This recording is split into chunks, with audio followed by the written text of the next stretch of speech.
if we can go ahead and call the meeting to order, is that Okay, okay? good. I'm going to go ahead and call the meeting to order. The Plan Commission, it's May 19th, 2020. And if you would call the roll, Mr. Wilson. Okay. Tronette Randolph. Here. David Warren.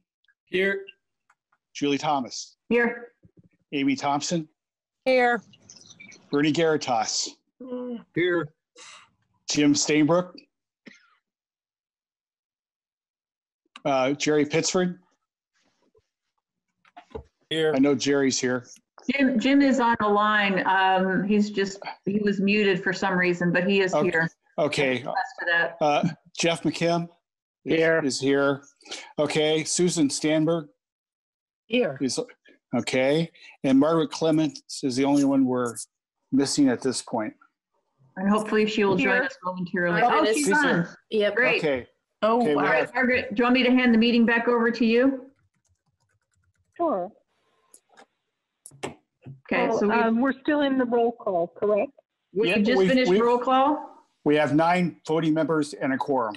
Okay, wonderful. Mr. Wilson, would you please introduce the opening? I request that the following items be introduced as evidence for tonight's meeting. The Monroe County Comprehensive Plan as adopted and amended. The Monroe County Zoning Ordinance as adopted and amended. The Monroe County Subdivision Ordinance as adopted and amended. The Rules of Procedure of the Monroe County Plan Commission, and the case is advertised and docketed for hearing on tonight's agenda. Move approval of the evidence. Second. Okay. Mir I'll go- BG. Okay, I will go ahead and call the roll for the approval of the evidence. Tronette Randolph, Yes. David Warren, Yes. Julie Thomas, Yes. Amy Thompson, Yes. Bertie Garitas, Yes. Jim Stainbrook. Okay, I'll go on to Jerry Pittsford. Here. Or yes. Okay, Jeff McKim. Here, yes, Jerry. Margaret Clements. Yes. Okay, even without Jim's vote, we have an 8-1 or 8 votes in favor of approving the agenda, so we can proceed. I'm Okay, could we? Oh, wonderful. Second. Okay, again, I will call the roll on approval of the agenda. David Warren, Yes. Julie Thomas, Yes. Amy Thompson, Yes. Bernie Garitas, Yes. Jim Stainbrook. Okay, Jerry Pittsford, Yes. Jeff McKim, Yes. Margaret Clemens, Yes. Tronette Randolph. Yes. The agenda is approved by 8-person affirmative vote. Wonderful. The first item on the agenda is administrative business. Would you like to discuss, share some information about the Monroe CDO kickoff meeting on May 27th? Yeah, I just want to remind everyone, we're going to be having a special meeting to discuss the county development ordinance on May 27th, which is next Wednesday at 5:30 p.m. and it's going to be held via Zoom. So anyone in the county that's interested in the future of development ordinances, things like that, we're going to be discussing kind of the kickoff meeting, introducing our new consultants, and we welcome you, the public, to please join us. So we're on Facebook. We're also publishing on monroecdo.com. So those are our updates there. I have a question, if I might. Sure. So what exactly are we going to be doing at this meeting? I just want to ensure for those who are most concerned about not proceeding until we have public meetings, the scope of what is going to be done at this meeting and what this group, consultant is going to be working on. Yeah, that's a good question. So they're going to be laying out what the future looks like during a pandemic, trying to do some level of reorganizing and redoing the ordinance, but they're really starting out with introducing the work that's to be completed and how they're going to engage the public on that work. So really it's not proposing any new drafts of anything. It's really discussing the public engagement strategy, the background of the consultants that we've chosen to this point, and then also trying to engage the public in terms of what our first module, which will be mainly administrative work, some of the statutory requirements of the code. Do you have anything you want to do you have anything you want to add, Larry? Just, I think the whole component of how we do this in the next few months with the presence of the virus and the limitations on public meetings and so on, I think that will be discussed, and we'll be looking for suggestions from the public and from the Plan Commission members as to the best way of going about that. Hopefully, so we can at least proceed in some way in moving forward with an update of the ordinance. Yeah. Well, thank you for all of the work that you've put in to make that meeting next week possible. Let's move on to the unfinished business. And the first item on our agenda under unfinished business is case number 1908-SPP-03, the Shermer Major Subdivision Preliminary Plat, and this is the final hearing. So staff, would you like to present the case? Yes, and I just wanted to let you know that Betty Shermer is also having issues trying to get into the meeting. So I've been sending her a lot of links, and hopefully she'll get through. Maybe isn't even. Well, given that, I think, and because she is directly interested, I think it's a good idea if we move to the Lakes neighborhood Phase 2 development plan final hearing. Does anyone have an objection to prioritizing the second item on the agenda to give Ms. Shermer an opportunity to participate? I think that's only fair. That's so fine. I'll make the motion that we move item 1 to item 2 and move item 2 to 1. Okay, so then we'll begin with case Do we have to vote on that since we 200. approved the agenda? Is that a unanimous consent motion? We have to do roll call on Zooms. Yeah. Take a roll call, please. Unfortunately. Okay. Well, someone has to second my motion Second first. it. Okay. I second that. Okay, the motion is to move the agenda item for the Lakes, petition number 2002-PUD-01, Lakes Neighborhood Phase 2A Development Plan, final hearing, ahead of, to the number 1 business on the agenda, ahead of the Shermer Major Subdivision Preliminary Plat. A vote in favor is a vote to approve that change. Julie Thomas? Yes. Amy Thompson? Yes. Bertie Garitas? Yes. Jim Stainbrook? Jerry Pittsford? Yes. Jeff McKim? Yes. Barb Clemens? Yes. Charlie Wright Randolph? Yes. David Warren? Yes. The motion carries by an 8-person affirmative vote. Wonderful. So Ms. Nestor, would you like to discuss the case? We've heard this case before, but I see that there have been a number of changes. So if you could please review for us what has happened and what needs to be discussed. Yep. And Michelle, if you could maybe help Jim Stainbrook, I think he's having some technical difficulties. I don't know if his audio is working, but if there's a way you can chat him or communicate with him, I'd appreciate it. So this is the Lakes Neighborhood Phase 2A Development Plan. The comment remotely on the screen, this phone number, meeting ID and password is correct. So anyone that's listening remotely via CATS, they can go ahead and dial in if they would like to comment on this petition. This is the final hearing of this one. But I just wanted to provide a few updates. So staff has gone back and forth with the petitioner, and they are on the meeting here tonight. And there were a couple of changes that I want to bring up in the conditions of approval. So there were 3 remaining comments from the highway department. The first was that they would like to see the driveway width widened, which is highlighted in the blue square on the screen here, if you can see it. The second comment was regarding the pull-in for this garage on the building that's highlighted in red on the screen. It's the garage bay. That's the middle building, the westernmost space. There was concern that they wouldn't be able to maneuver into that garage space underneath the apartment. And then the last comment I have as a yellow square denoted as well. They're putting a limestone wall in as kind of a feature and a retention wall, because there's going to be a lot of grading work with the common area right there. So we've come up with some good conditions. 2 out of the 3 conditions address Paul's immediate concerns. The one comment that's not being addressed is located in the red, and that's the pull-in for that individual garage. The reason that they're keeping it kind of this clubfoot looking design here is to preserve a mature tree, which staff wants to prioritize that mature tree staying on the property. They do see value in that.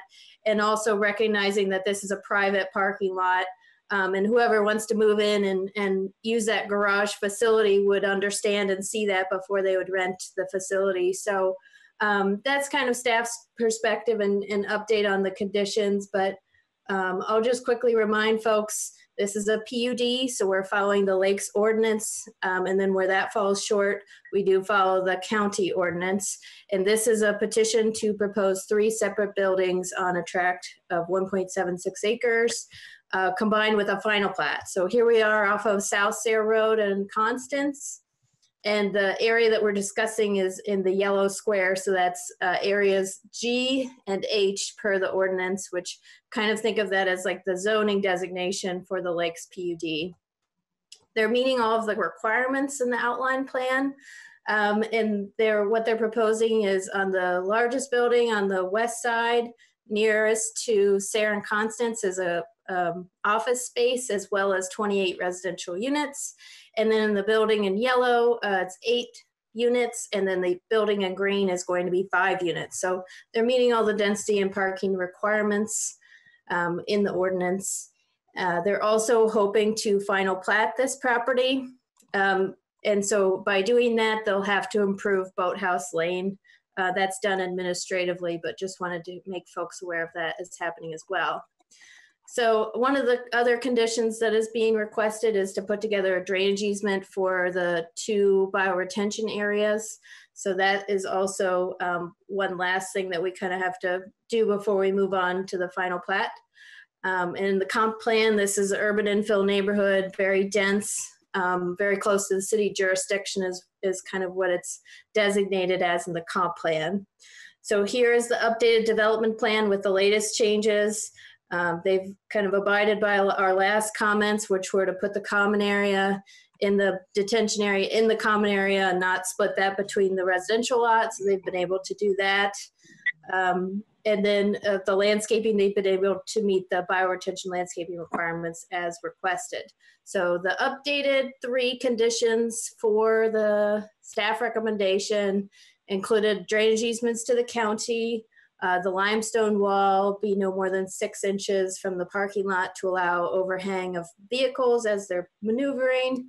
And then also that the width of the driveway be 24 feet, which Paul and I discussed and came up with that as kind of a good compromise. Also in the packet, the petitioner posted a YouTube video that they were hoping that you would had a chance to see. They're also requesting, if we have time, to be able to view that, but I encourage you to look at that because it is a good video. It shows where the neighborhood is at right now, and it's very helpful to see the pedestrian nature of the area. So I'll take any questions first from the Plan Commission before moving on. I have a quick question. Okay. Can you review will stormwater review that bioretention that you discussed, the easements? Yes. And all that? Okay. Yeah, so that's a good question. So Terry does request now with all of our future projects to try and get those in easements. We do work with a title company. We don't necessarily put it on our legal department to do that, but what we do ask that they show it to us before we take it forward and say that it can be recorded. So I think Terry is also on the call if he wants to speak further to that. I don't know if you've seen any drafts of anything, Terry. Jackie, I have not. Okay. I do have something to say. My request was to change the drainage easement to common area in the back. And I believe that's what they did in the area of the detention basin. Mm-hmm. And to answer Julie's question, the bioretention calculations were all sized in prior approvals. So I checked the current sizing and calculations that Katie provided to see that it met prior conditions, and it does. The only thing I'm concerned about is dealing with the common area now. There should be something in the covenants to address that. I've not seen that. Okay. And that would have to then be part of the final plat going forward, correct, staff? Yeah, we would make sure that that was done before any permits were issued or final plat was recorded. So we're kind of doing it like development plan approved, get those easements in as soon as possible, meet the conditions. We'll approve the development plan, move on to the next step, which is getting that final plat recorded. We're working with Tim to do that now. And then after that, building permits start getting issued, so. Great, thank you so much. Yeah. Jackie, I have this is Bernie. Okay. Quick question, so is the petitioner in agreement with all the conditions that you've revised? There was one that they were not, or am I missing something? I think that, and Tim's here to speak to that. Okay. I did communicate those with him pretty clearly. The thing I wanted to mention was that planning staff did not comply with one of the conditions that Paul had asked about. And so I wanted to just make that clear that that garage entrance for that westernmost garage bay, we're not requiring that change, but the plan commission could require that change in a condition. Okay, gotcha. Yeah. Thank you. Yep. Jackie, Yes. this is Dave. The 24-foot driveway entrance, that's the driveway that the petitioner wanted to be 20 feet wide, correct? Yes. Was the initial comment from Paul that it should be 30 feet? Yes. Okay, and then for 24 feet, what's the rationale again for why that would be safer than 20 feet? Yeah, I can let Paul speak to that since this was primarily his comment. Paul, can you speak to that question by David? That's to help the vehicles if there's a car pulling out of that driveway, to allow enough room for a vehicle pulling into the driveway without people having to stop and back up or jockey around each other. So that's the reason for the 24 feet. Is that a safety concern though, or is that just a convenience concern?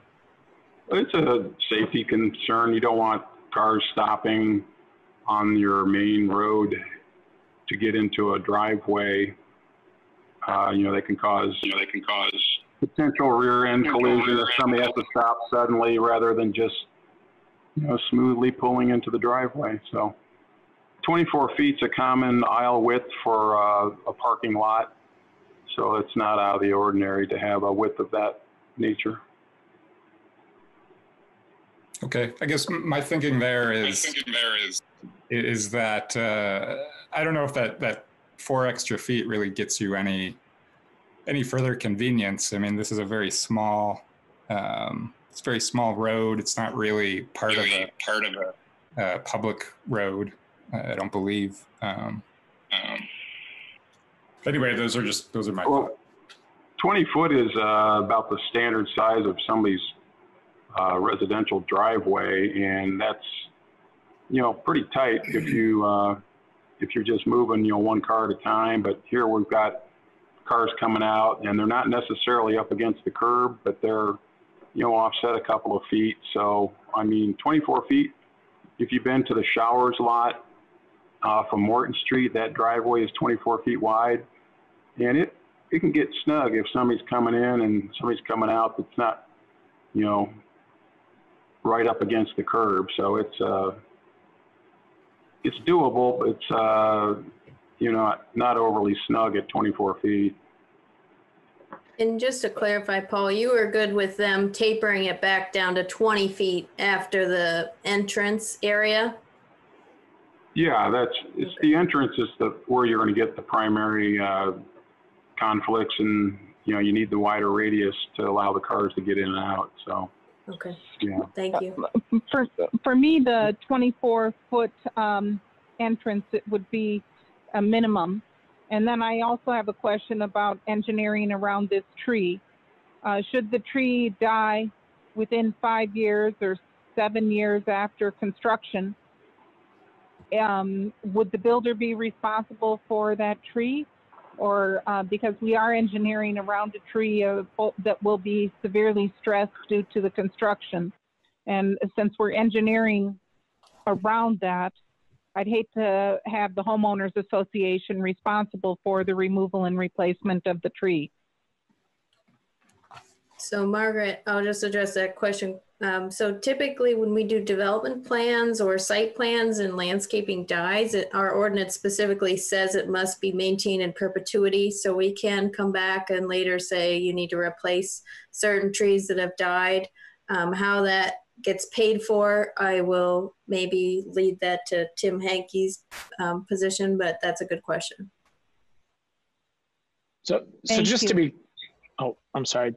Just to be clear, the petitioner is okay with the 24-foot requirement that's in the conditions that are listed here.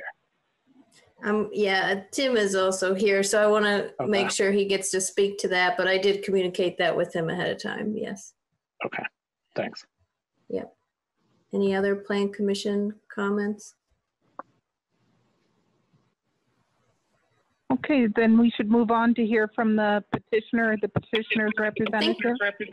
Jim might have something. Jim, we're getting a lot of echo, so you've been muted a couple times. I'm here, but I can't speak, which may be refreshing, but that's why I didn't vote even earlier. You're able to hear me, Jackie? Yes, yep, we can hear you. I called Tammy's number repeatedly, and I don't know if that's the number of which Bernie was speaking, but I can't get in touch with the tech rep. This is not working at all for me. I'm embarrassed to say. But, hello. Your computer is working perfectly fine. Please hang up your phone. I don't have the phone open. Oh, no. Hello. Okay, so you just have one audio device? Jackie? Yes. Jackie, you can hear me? I can. Well, I can. I don't know, maybe Michelle has helped or something, but this is the first time and already I've used too many words, but I haven't been able to ask if there were any questions, and I didn't mean to miss voting. Anyhow, okay, thanks, thanks. Okay, did you have a comment specific to this petition? No, thanks, Jackie. Okay, I'm gonna mute you because there's a lot of feedback on your end, but that doesn't, just wave your hand if you want to speak. I'll unmute you, okay? Okay. Okay. Okay. I have a comment before we move to the petitioner. This is Tron. Are we going to watch the YouTube video? I mean, they put it together. I think it's only fair to present it. I mean, can they present it on their time? I just don't know why we wouldn't present it if they submitted it. It's only 2 minutes long. I only watched 14 seconds of it so far, but it looks like we should watch it. They gave it to us. I mean, okay. Is anyone else against that? I mean, they put it together and they submitted it. I think we should Go watch ahead. it. Let's not spend more time discussing. Right. Okay. Right. Let's not spend 2 minutes talking about a 2-minute video. Thanks, Jeff. Right. Let me pull this up for a second. Roll that beautiful bean footage. Hopefully this doesn't freeze on me. So, right.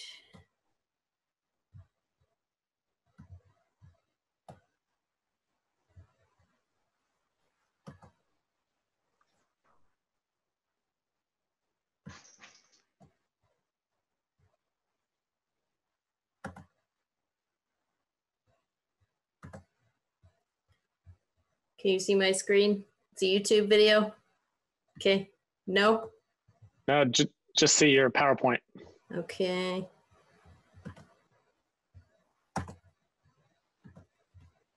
About now? There we are. Yep. Okay.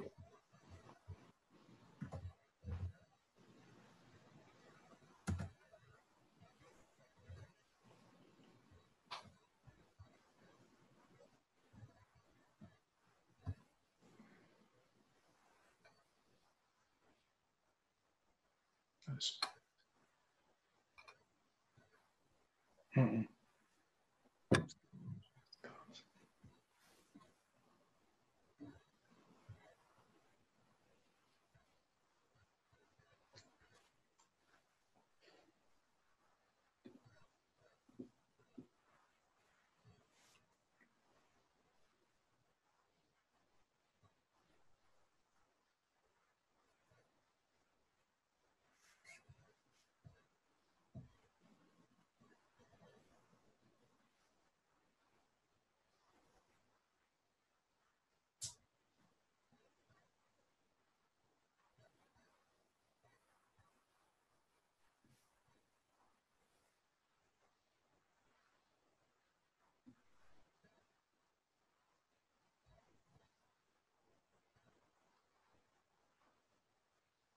Nice.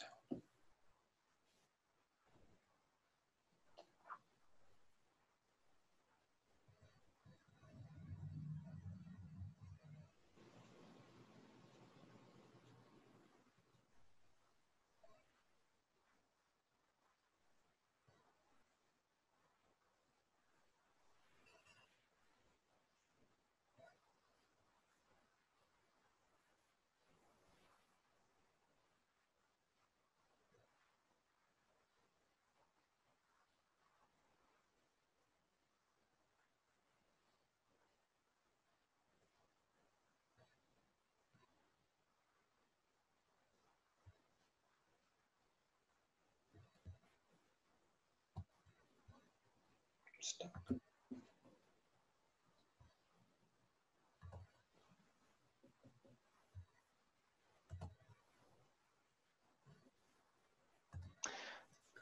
Thank you, everyone. I didn't know it was going to be silent the whole time, but that was kind of calming There is after music, a while. but I couldn't play it, so sorry. I do like the video, and I do want to make the comment where it was kind of neat to see some of the crushed gravel that he was talking about putting in a while back, and to actually see some of those components and to see what it looked like. That was kind of neat. It gives me some extra thought of how that looks. So thanks for playing it. Thanks everyone for indulging me. Yes, so I think, let's see, Margaret's still here. Margaret, did you want to move on to the petitioner comments at this point? I think the Plan Commission has asked their questions to this Yes, point. Okay. Yes, the petitioner is welcome to make their comments at this time. Okay. Thank you. Can you hear me okay, Jackie? Yeah. Okay. I won't take any time. Do appreciate the Plan Commission's efforts on this project, and it will be ongoing, as you know. Excuse me. Jackie, could the speaker identify himself for the record, please? Sure. My name's Tim Hankey, speaking for the Lakes neighborhood. So thank you for your time. Thank you for watching the video. If you have a chance, maybe watch it with the sound. I did want to introduce the video. What I want to point out about the video is we got really lucky with a professional that prepared it as a brother of one of our property managers. But also he filmed it in an hour and a half on May 6th, which was a day or two after your last meeting. And there are so many people walking around. That's the point of the video, that it is a pedestrian neighborhood. We appreciate Paul's willingness to compromise, and we are happy with the 24 feet on the driveway entrance. But it's all about pedestrians. That's what we're building, is a pedestrian neighborhood. So thank you for your time. And yes, we support all of the conditions. And thank you, Jackie.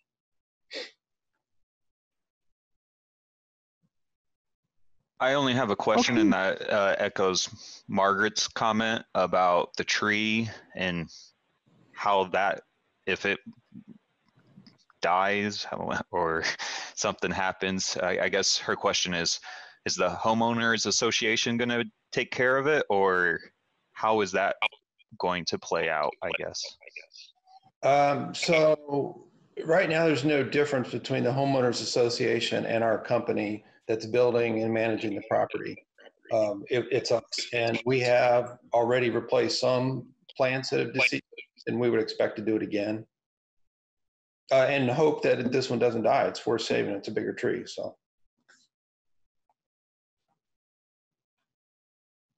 I'd just like to comment, Tim. I really appreciate that you've worked so well with planning to get these and with Paul to get these issues resolved.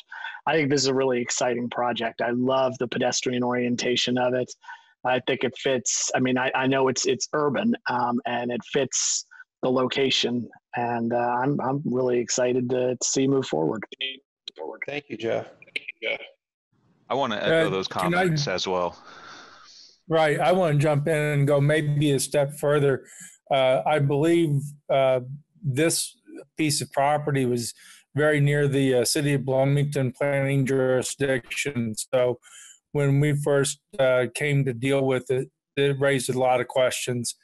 And I think the way that Tim and his folks have handled this allows us to move forward with something that in the future, if it's annexed in the city of Bloomington, will be very appropriate to what they would like to see in that area. I have one further thing. When I was a kid, I used to go by there. You know, I'm born and raised here. And I remember those lakes. They were so much bigger when I was smaller. And, you know, as a kid, that side of town seemed so far, so I never really knew where it was located, but I remember seeing it and wanting to check out those lakes when we drove by looking out my mom's car. And when you inherited those lakes were in very poor condition. I thank you for kind of putting the effort forth to kind of bring those back up to good standards and kind of preserve them. You know, I think that's a little treasure, those little pond lakes out there. I loved them growing up, and it's awesome to see that they're going to stick around for some time longer. Thank you, Tron.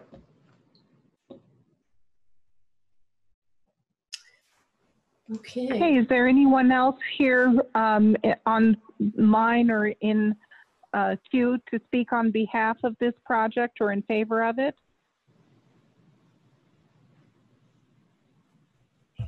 If not, is there anyone in the audience or online who would like to speak in opposition to this project?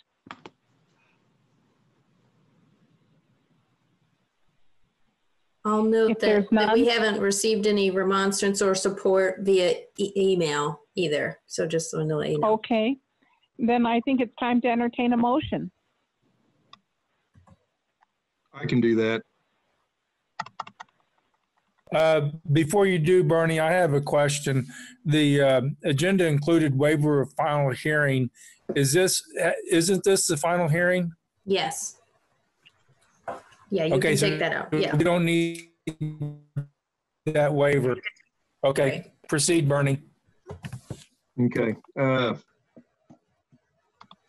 Matter of case number 2002-PUD-01, the Lakes, parentheses, Verona Park, Phase 2A Development Plan, petition. I move that we approve the petition based on the following conditions, subject to staff report and the findings therein. 1, convey drainage easements to the county for the bioretention facilities in a manner that meets the recommendations by our MS4 operator that he stated earlier in this meeting. 2, require that the limestone wall located on the west side of the detention basin of Common Area A be no more than 6 inches from the parking lot elevation to allow for overhang of vehicles.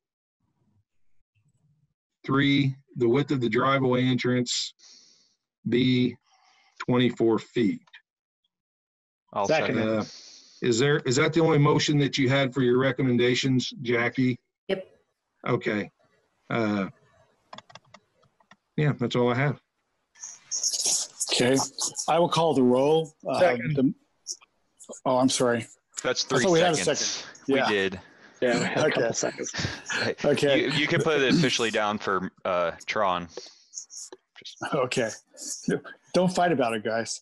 Okay. The petition, the vote is on petition number 2002-PUD-01. The Lakes Neighborhood Phase 2 of Verona Park Development Plan approval. This is a vote of final approval. The motion is made based upon the findings and subject to the conditions in the staff report. Okay. Amy Thompson. Yes.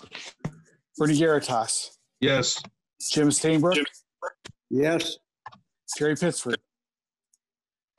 Yes. Mark Clemens. Yes. Jeff McKim. Yes. Tron A. Randolph. Yes. David Warren. Yes. Julie Thomas. Yes. Okay, the motion is approved by the 9-0 vote. Thank you. Okay. Thank you very much. And thank you for all of that good work on that Lakes Neighborhood Phase 2A development plan.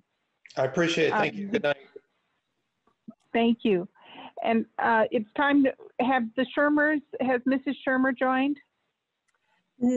No, I don't see them, and they're not emailing me at this point. Yeah, we're here. Well then. Oh. Are you the phone number then that I saw? Yes. We're the phone number. Great. Okay. I'm glad you got in. Wonderful. Then let's move on to case number 1908-SPP-03, Shermer Major Subdivision Preliminary Plat, and this is the final hearing. So the only update from the last one, and we'll get to that in just a second as we get through the slides, was I think it was Larry and Bernie had a conversation, and it resulted in the last condition that staff had kind of having an added time extension to it. Okay, so this is the petition. And so condition number 6, we added that the final plat for Shermer subdivision cannot be recorded until after the Southern Meadows Phase 6 final plat has been recorded. And then we added, due to the reliance on Southern Meadows Phase 6 completion, the petitioner is granted 4 years to record the final plat before preliminary plat expiration. So this gives them an extra 2 years, and also seems like they'd be able to still ask for a 2-year extension. So this plat kind of gets an expanded life to it, just because it is dependent on Southern Meadows Phase 6. And Jackie, if you want to go to the next slide. Just this was something I had on hand. I know it's the sinkhole one we had before, but if you look at the green box almost in the center of the slide here, that is on Southern Meadows. It is the connecting point that once they plat that area, the Phase 6 will plat that right of way, which would then be the second access point to the Shermer subdivision, which is the red star. So the red star is the Shermer subdivision. The 2 blue stars kind of represent the ingress egress points eventually. So, but we do have to kind of contend with that second access point with the green rectangle there getting recorded. And that's really the only additions I have from the petition from last month. I do have the entire presentation here if anybody wanted to speak to any other details. Tammy, the only thing I want to say.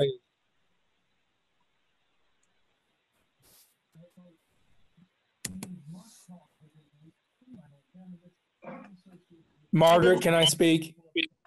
Yes, I'm sorry, Terry. Okay, I turned my video off because I think my signal might be a little slow. The only thing I want to say is that in my experience, this is probably the most Salome resolution to connectivity issue I've seen. I really support this idea of extending the time frame.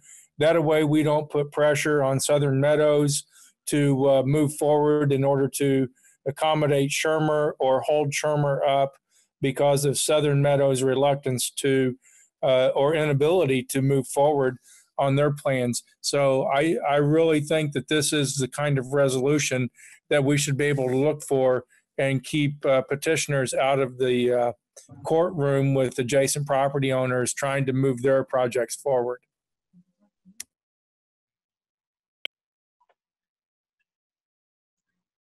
I would like to just add a comment here that I also think that this is a very elegant solution to what had been a potential holdup to the development of the subdivision. And although I have reservations about building on sensitive karst features that are especially dense karst features, we do have the ordinances that have taken into account, the karst features that are present on the lot. So a lot of my reservations, although they still occur, it's not the fault of the development or the planners or the proposal before us. So I just wanted to make that clear. And so are there any other members of the Plan Commission who have questions for staff? I see Jim has one, and then Julie also has her hand raised. Go ahead, Jim. Well, Jackie, thank you. And Jerry also for having clarified some of the question about connectivity. But I believe I have a strong reservation about the 8-year time frame just because of that road extension. The whole thing seems to be extremely iffy. I noticed Margaret alluded, in fact, spoke directly to the question of sinkholes in the karst feature. That's a secondary concern. I'm leaning just now as we take a vote, if I may not inappropriately disclose, voting no, because it just all seems so iffy.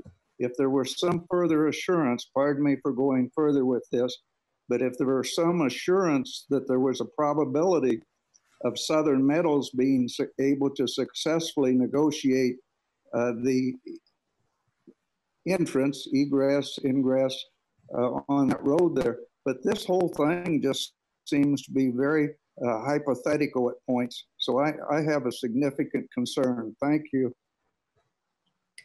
And just to clarify, Jim, it would be a 4-year extension with a potential for a 2-year additional extension if they came back and asked for it. So it'd be 6 total. And also I know Kendall Kanoki is on the call, but we do have the IDNR is pretty much, we're waiting this month to get approval for that road connection. So just to update you on that, but I'll go ahead and get to Julie real fast. I appreciate that, and I perhaps shouldn't comment further, but as you say, that's pending and appears to be very promising to you then as a staff person, but that's not, I don't think we can say that's a guarantee to eliminate my worry about the thing. Sure, sure. Thanks. Oops. Sorry, Jim. Imply that rectangular plat is going to be drawn out from the triangular in the southwest corner. In other words, Southern Metals has negotiated successfully with Cassidy's and Blind Squirrel. I mean, Yep, Blind Squirrel. That easement has been recorded. Well, that does help, but as you say, that's in the future. I'll cease and desist, but I wish that were the case before I was voting tonight. Sure. Thank you, everyone. Sure. Okay. Julie, you want to go ahead and speak next? Sure, thank you. I'm wondering, just rereading the packet again over the weekend, I'm wondering if this part of the project isn't being brought prematurely.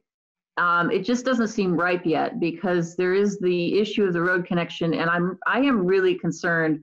You look at this drawing that's up on the screen right now. there are multiple sinkholes. If there's a problem that develops on Southern Meadows, then we couldn't stop what would happen here, right? And it's all connected. And so I just don't know if this isn't premature, and I'd like to hear staff's opinion on that. That's a good point. So it's when this petition came in, back in August of 2019, I mean, the petitioner thought that they had a shore connection to the south. And after many months of investigating and them trying to obtain right-of-way, there was not a chance for it to go south without some kind of maybe condemnation process happening. And so without that, they're deciding to take the chance and kind of link it with the Southern Meadows petition. So, this seems to be their only option. And I'm not sure if I'm fully answering your question or not, but yeah, it's a little bit of a risk, but they already started that risk back in August and didn't get the Southern connection, which would not have linked it to Southern Meadows at all, but they were unsuccessful in obtaining that right-of-way connection. Right, but to Jim's point, we don't have a definitive connection elsewhere either. And we do to the other subdivision, but that subdivision doesn't have, I mean, it's just, we're building a house of cards here, and one problem with the roadway connection or a sinkhole, and since it's so far out, it's not something that they're going to be able to start working on now. They've got 4 years for a reason, right? You've extended it 4 years for a reason. So why do this now is my question. I guess I would ask the petitioner that question, honestly. I think they started a process in August that they thought was a sure thing. Didn't turn out that way. So this is their only shot, unless they can obtain a different access point either to the east or to the south. Well, then my question's for legal. Is there a way to put a hold on something if the petitioner agrees until a time when the situation is more ripe, and not charge them again for refiling? We could just we could continue something to a date certain and hear the case again. I don't know if that's an option. Well, I think you can continue it for a reasonable amount of time, unless the petitioner agrees to a longer continuance. But if it goes for very long, it's probably a good idea to re-advertise anyway, because there may be new people in the neighborhood and so forth. So. It looks like Jerry. Jackie, may I speak? Then Jeff. Go ahead, Jerry. Okay, a couple of things. One, on Julie's last comment, it has a de facto extension by way of the fact that it doesn't have to be final platted for an extended period of time. It's dependent upon conditions being favorable in the connection. So I feel like they're already being subjected to an extension. But my other point is a question to Tammy. Mm-hmm. Is there anything in the ordinance that prohibits them from going forward? They've been working on this since August. We have a recommendation of approval. So is there anything in the ordinance that speaks against them other than the potential for sinkhole development, which would hamstring at least 50% of the developments in the county, probably? Right. Staff feels like they meet everything in the subdivision control ordinance. I do have a fear that if we did continue this for a year or maybe two and reheard it, we might have a completely different subdivision control ordinance. And then I'm not sure if we would be reviewing under the old one or the new one. So there are some concerns about that update to the ordinance and how that might interfere if we didn't go ahead and just let them, gamble past this one. And if an opportunity arises or there is a change, they would have to come back for a preliminary plat amendment or refile as a different project if something, shouldn't. work out. Right. So if I might continue then as a follow-up, Tammy. So based on what you're telling me, I feel like that moving forward with this, with the timeline extension so that they have to have the connection, if those concerns develop in terms of sinkholes and karst, we're actually getting a dual benefit by extending the deadline and not having them refile and not having the potential of a change in the subdivision control ordinance. So it seems like all factors to be considered moving forward with approval tonight may actually be more favorable to the county's interest. I think I followed all of that. I don't know if I exactly want to answer if it's going to be in favor of the county or not. I feel like that's. I knew you wouldn't answer that part. That's okay. Yeah, Tom, I just felt like. Yeah. So yeah, to I answer just your want question, to know, Jerry, I think that the plat for Southern Meadows has 2 years. And so if that expires, then they need to come back to the Plan Commission for an extension. Ideally, I don't think they could get to phase 6 in 2 years, even if they wanted to. And so if they don't get to phase 6 or that doesn't get extended, this de facto gets denied because they will never record phase 6 of Southern Meadows. So it's kind of a catch-22 for the Shermers because they have to wait for phase 6 of Southern Meadows. But if we're giving them extra time, at least they can outrun the Southern Meadows first extension so we don't come up with a situation where, you know, the Southern Meadows petitioner could potentially hold off on phase 6 knowing that they have something that the Shermers would want, or they don't want competing subdivisions happening at the same time. So it gives them more time. excellent response, Jackie. Thank you. Okay, and then Jeff, you had your hand raised. Yeah, so I guess maybe I'm missing something, but I'm just not grokking why it would be to our advantage to continue this down the road. I mean, yes, it is a risk, but it's the developer's risk to take. I mean, that's, you know, they're accepting it, and they have to accept that maybe something will go wrong with Southern Meadows, and so be it. But I don't understand why that's a reason for us to try to protect them by continuing the process down the road.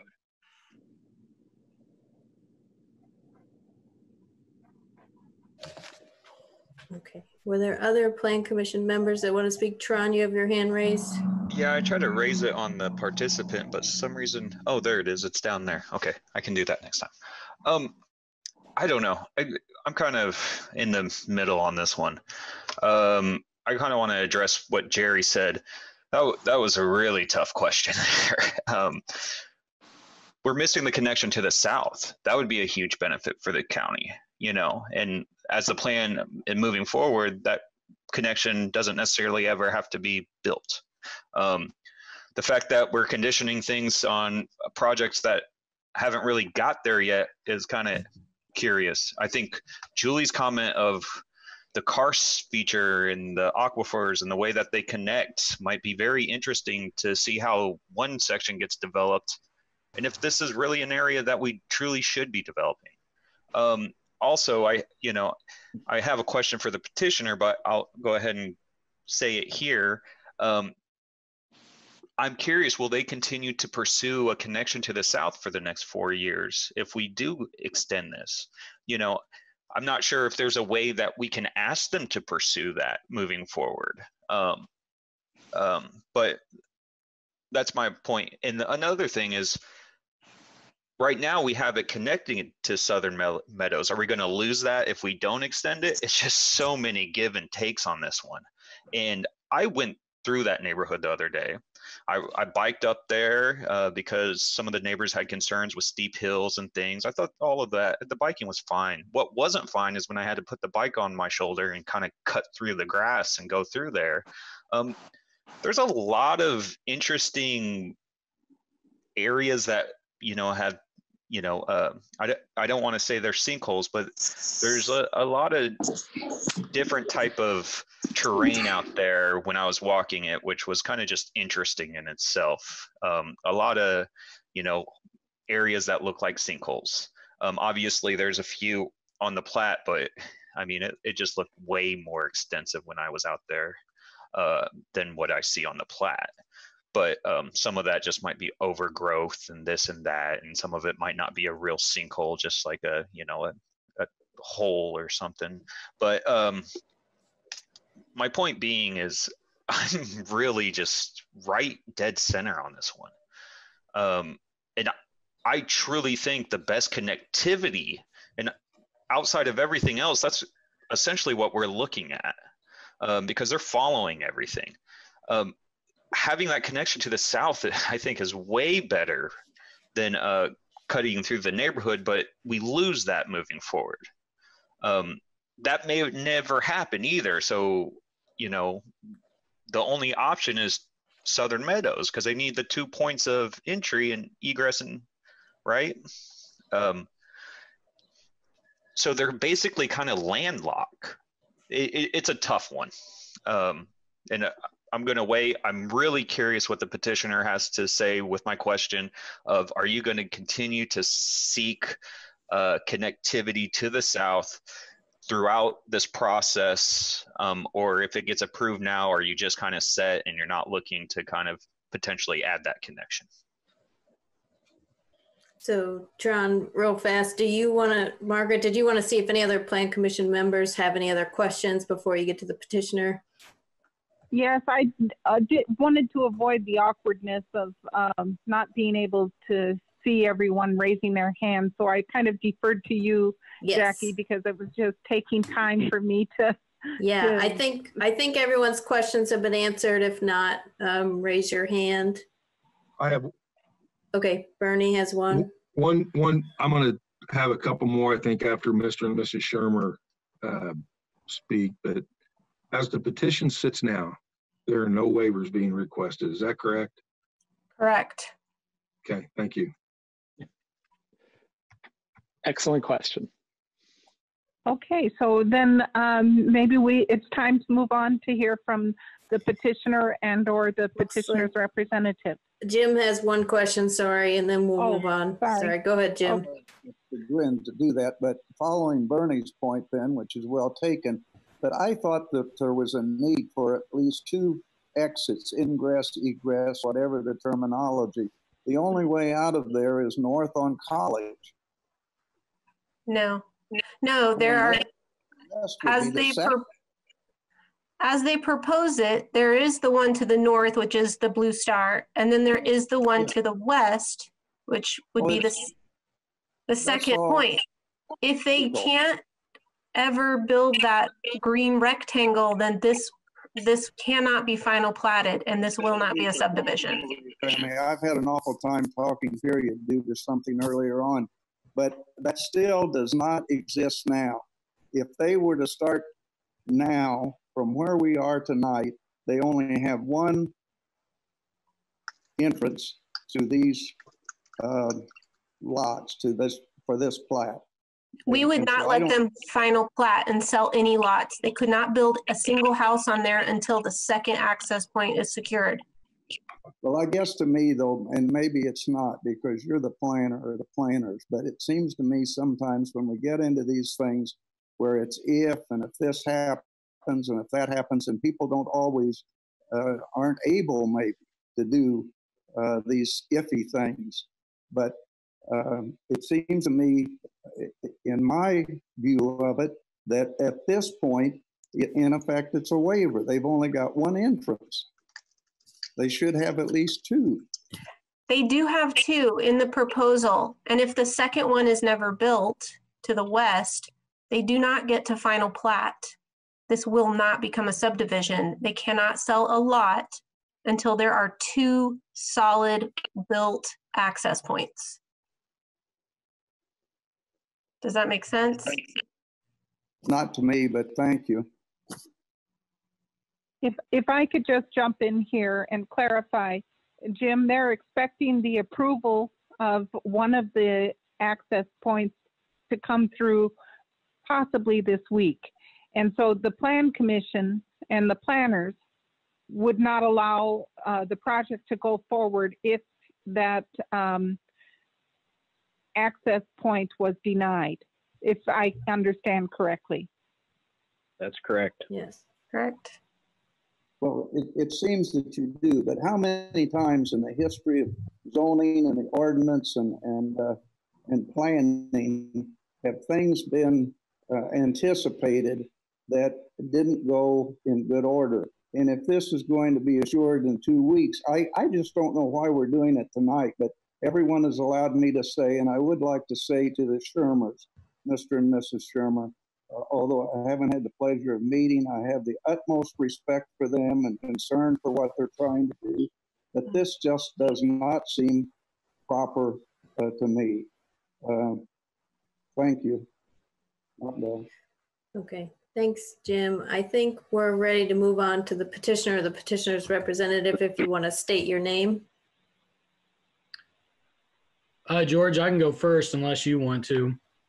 No, go right ahead, Kendall. All right, my name is Kendall Kanoki, Smithbury Aubin Associates, representing petitioners George and Betty Shermer. And just a few things. First of all, yes, we are contingent upon Southern Meadows, the roadway connection. I think to Jeff's point, if the connection doesn't go through or if sinkholes are found that cause the road to not be able to be built, we are completely beholden to that, and we understand that risk. I am involved also with Southern Meadows, and I can say the only thing we're waiting on is the IDNR permit, and we are very confident that that will come through in the next couple of weeks. It could, of course, get denied, and that is a risk. But I will also remind everyone, Southern Meadows was approved in January and still hasn't received that approval either and cannot be built until it goes through. So all these projects are contingent upon that, whether or not you approve tonight or not. So I think that's one reason in favor of, going ahead and voting on this now rather than waiting for other approvals. To answer Tron's comment with the houses to the south, I mean, that's really what caused this delay from August until now. And I'll say there's, 10 or 12 properties off of South College Drive, the private portion in public right-of-way, that all access via private property right now, currently. That's the situation. They cross over. Half of the road is in private property, Glaze's property. There's also a water line in that private property that is not in an easement. That's public water main CBUs. So, I mean, we tried everything we could as a private entity to acquire that right away, and we could not do it to county satisfaction. There may be things with like prescriptive easements or other legal action that the county could take, but us as private developers, we've done everything we can. So the question of whether or not we'll move forward, continue to pursue it, I'd love to. If there's a way we could do it, we would, but we believe we've exhausted every possibility up to this point. So that's all I had. And George and Betty, if you have anything else.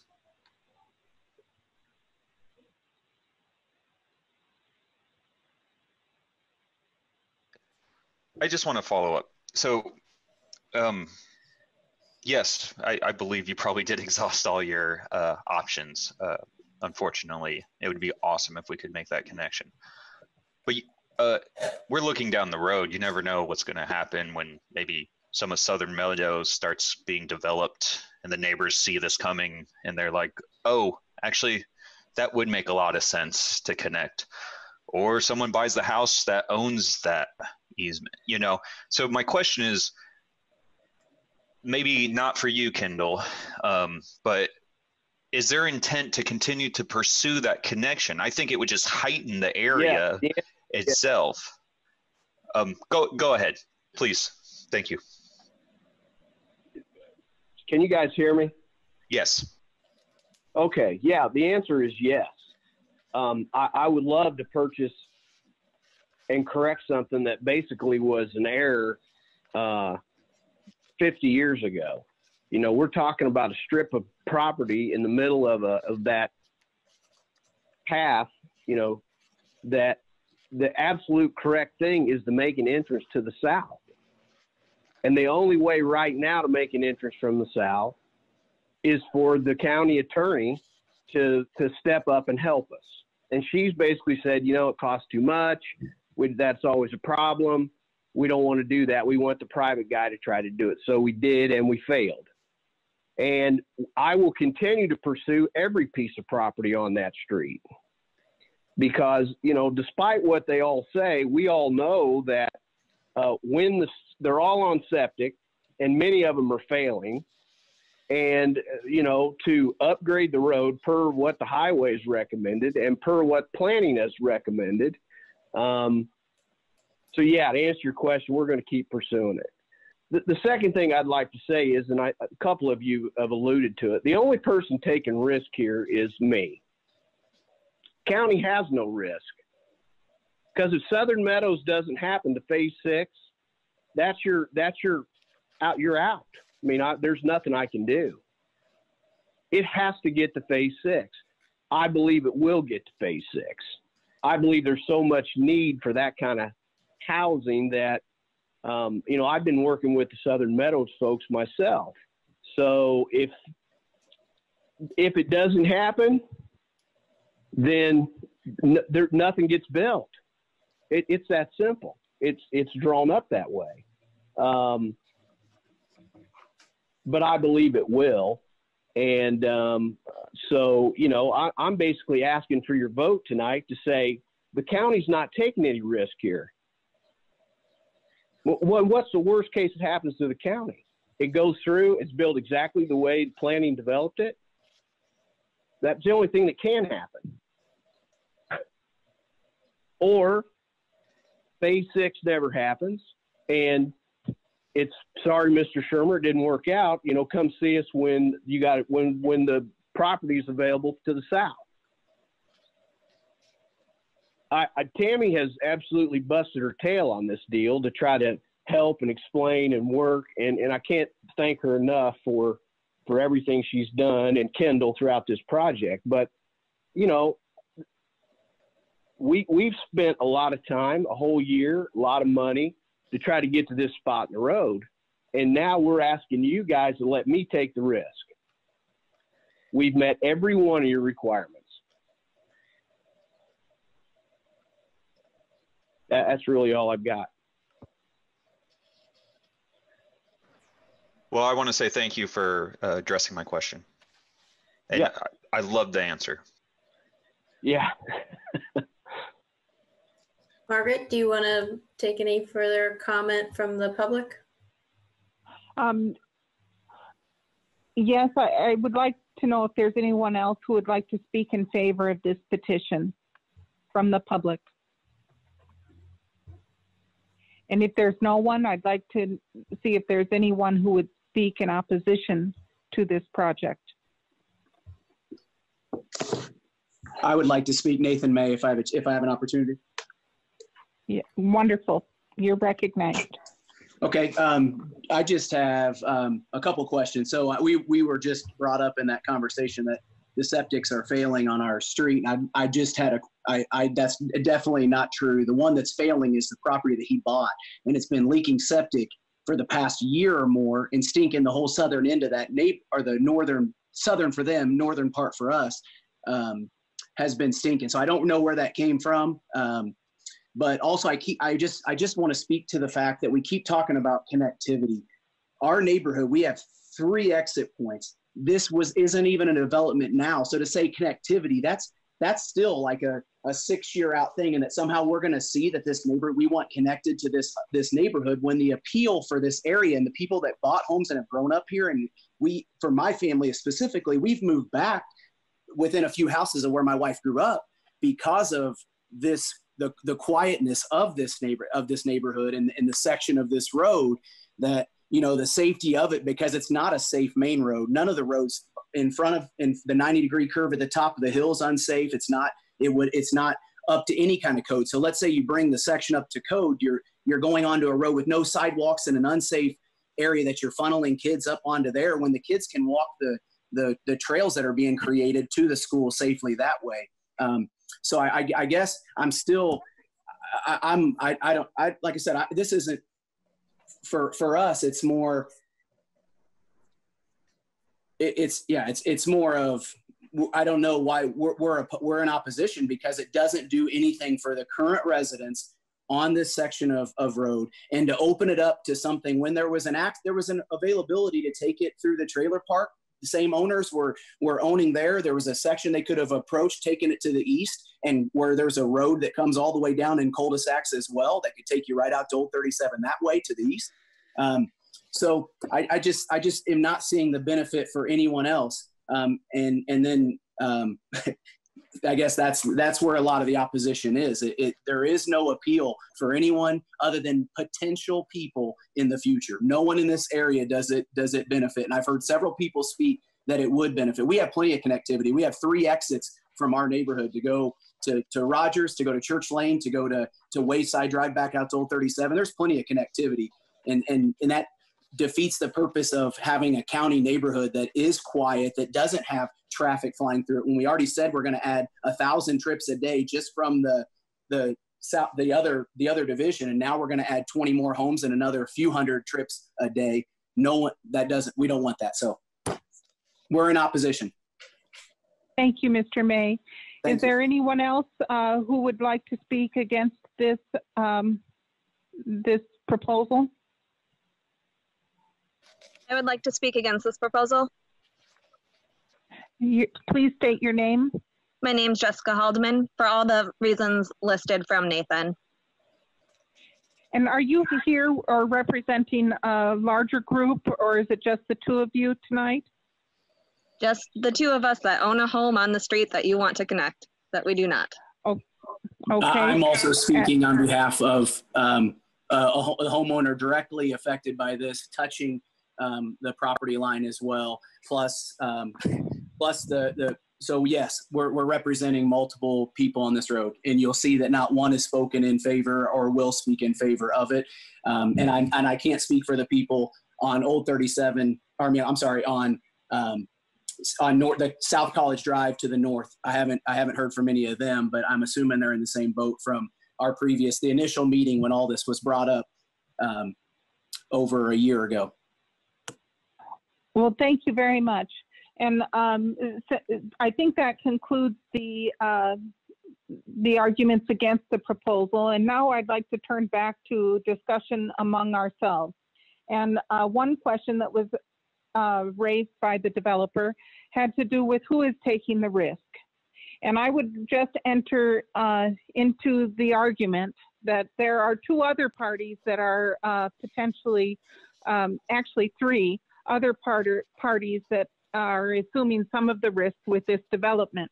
And number 1 is the county itself, because if there is failure of the infrastructure, when this intense of building occurs on fragile land, it will be the county and the county residents who will have to pay to repair or to support the land on which this is built.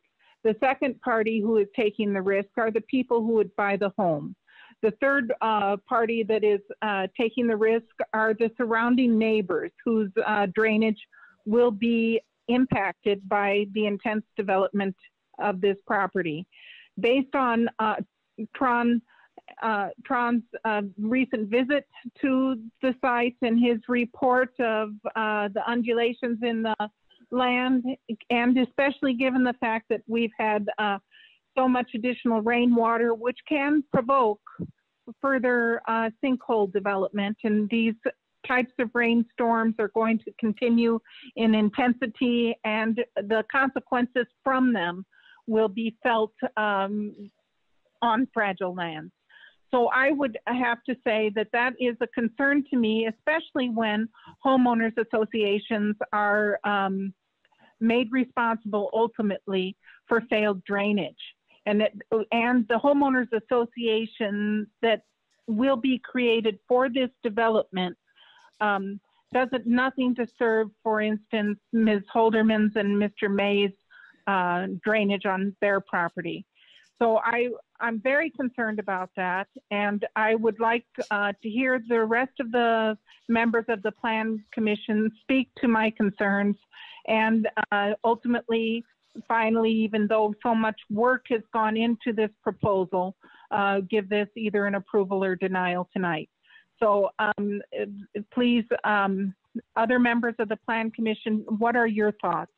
Well, I want to clarify first off just to make sure it's clear that I wasn't saying anything I saw was or was not a sinkhole. I'd leave that to the engineers, Terry's involvement working with them, and the people that are certified to distinguish what a sinkhole is.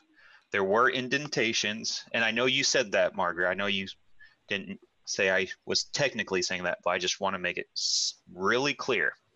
But yeah, there's a lot of overgrowth through there. I assume that everyone played their role in, you know, made sure that those concerns with sinkholes and things were taken into consideration. And to your question and comments, Margaret, I'd almost circle back to what Julie was referring to, is she's really curious of how all of that will interrelate with each other, with the aquifers and underground water and stuff. And I still think that that's an interesting idea to kind of see what kind of impact certain areas have, and if we truly want to allow certain developments like that. Currently under our ordinances, we do. I thought I was kind of leaning towards one side, but now I feel like I'm right back in the middle. So okay, I just wanted to clarify that and address your comment and question, Margaret. Thanks, Sean. We've got a couple of people with their hands raised. I want to just quickly, 2 people have entered the meeting room. I want to make sure they don't want to speak to this petition if I can. Is it okay, Margaret, if I ask who they are? Yes, of course. Okay, so A. Boland 2, can you hear me? I don't know if they have audio. They do not have a microphone. Okay, and then 317 number? Yes. You know what? I dialed in and then I reloaded in. I have no comments. Thank you. Okay. All right. Thank you. Okay.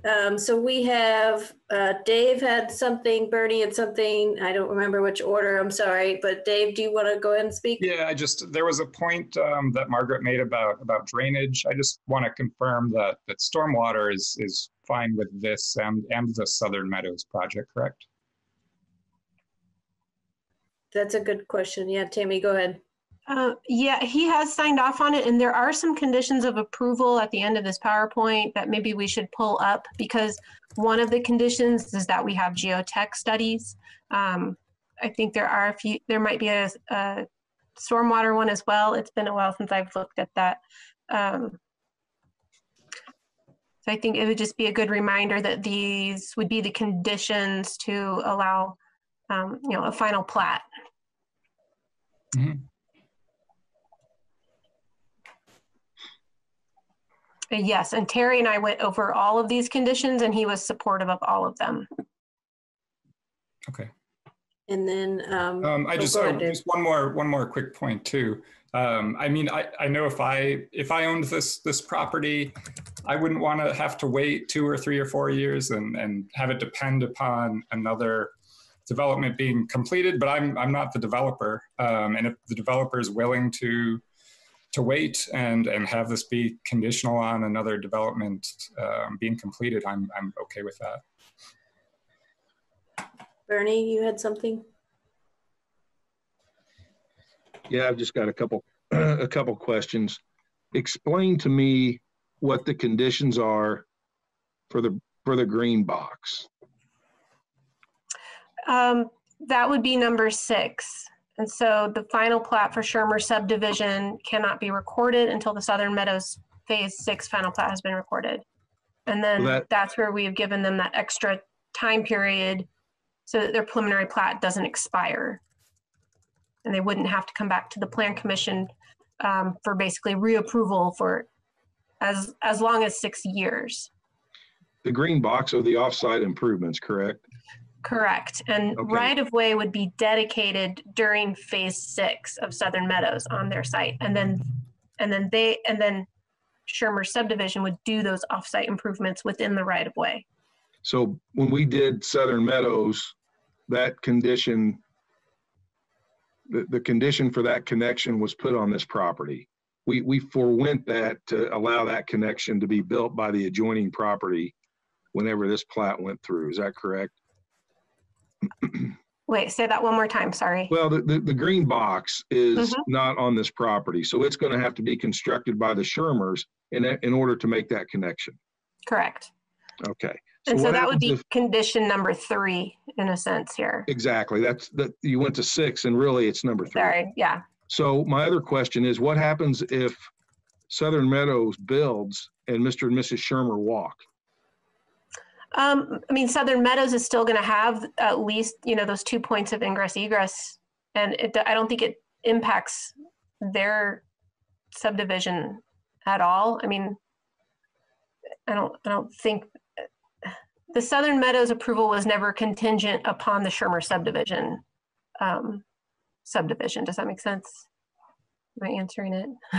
Southern Meadows doesn't need Shermer, but Shermer needs Southern Meadows. Right. It's kind of, yeah. So. And here's one thing that I will like to think of as a perspective. If Southern Meadows was never, ever even on the table, ever, even a year ago, and the Shermer subdivision came in August with a north and a south access point that we thought was there and we found out it wasn't, you would not be hearing this at all. This would have been they would have been proposing a 16-lot subdivision with 1 point ingress egress. You wouldn't see it. It wouldn't meet our ordinance. Right now, we feel like it does meet our ordinance, and yes, it is a risk for the developer. So I just wanted to kind of throw that perspective out there. But my question then is, if they would have shown up and we knew that there wasn't a south connection, but they would have shown a connection, a platted connection to the property to the west, that would have sufficed to show connectivity to the adjoining property, correct? Because that's the way we normally do it. If they had said they wanted to plat a whole western roadway, you're saying? No, if they would have shown this connection to the west, to stop at their west property line with the connection to the north and no connection to the south, and they platted connectivity to the adjoining property, then that would have met the ordinance as we've been approving petitions for a long time. I'm going to say a picture's worth 1,000 words, and the words are hitting my brain right. Jackie, does it make sense to you? Because I can't envision. What Bernie's saying is it would just stub and dead end at the property line of Shermer, and there would be no connectivity actually to Southern Meadows. It would just stub. And so we've previously permitted subdivisions based on a stub of the second access point, not an actual connection to the access point. We have done that. We would show the platted right of way to the property to the west as the connectivity, so that when the adjacent property to the west platted and developed, then they would have a point to which they needed to build to, and that would be perfectly acceptable. My point is I think this platting for the Shermers being held up until the construction and the platting of this, the dog wagging the tail, or excuse me, the tail wagging the dog before Southern Meadows is built, to me, it just doesn't seem proper. I will just be direct about that. They should be able to, they don't have any waivers. They're showing a connection stub to the west by right of way and by construction on their property. They've agreed to do an offsite improvement in the green box to connect to what Southern Meadows couldn't do at the time for whatever reason. And now they're going to be tied up because they could, when we approve this and if the construction plans are approved, they could go ahead and start building in a month, correct? They could. So they could start building in a month. Southern Meadows doesn't get constructed based on a requirement that I believe we've put out on them that isn't typical. And then we've got a subdivision that's partially built that may not ever be developed or platted because the connection of that property to the west isn't done. So Bernie, can I just clarify that? Are you just basically saying that you think that recommendation number 6 or condition number 6 is not necessary? I don't think it's necessary. I don't think it's my personal opinion with respect to, and I respect staff's goal here, but I don't think it's appropriate. Okay. I don't think I think condition 6 should be stricken, is my personal opinion, based on what I've seen over the years how I've seen properties platted, how the approvals have been done. I just think I think it's inappropriate. That's my. Thanks. That's my, So Jerry's got his hand raised, and then Jim. Go ahead, Jerry. Okay, my questions always go back to the ordinance because we're instructed by the ordinance. We're not instructed by the potential for disaster, which exists in any number of situations. And to paraphrase Tammy, what we're looking at is a development that's pursued at the risk of the developer, which was taken based on our subdivision ordinance. So these folks have come to us saying, we're willing to meet all the requirements of your subdivision ordinance. And they have, according to staff, under the listed conditions, which are very extensive for this manner of development. They have been very closely hemmed in on what they're able to do. And they've put their eggs in the basket that they don't even control, which is extraordinary. But my concern is that when someone pursues a development to this point based on our subdivision control ordinance, and then we say, oh no, the ordinance really didn't mean what you thought it meant, and you can't do this, then we are betraying our own ordinance, which we serve. The ordinance doesn't serve us. We serve the ordinance. And that's the conclusion of my comments.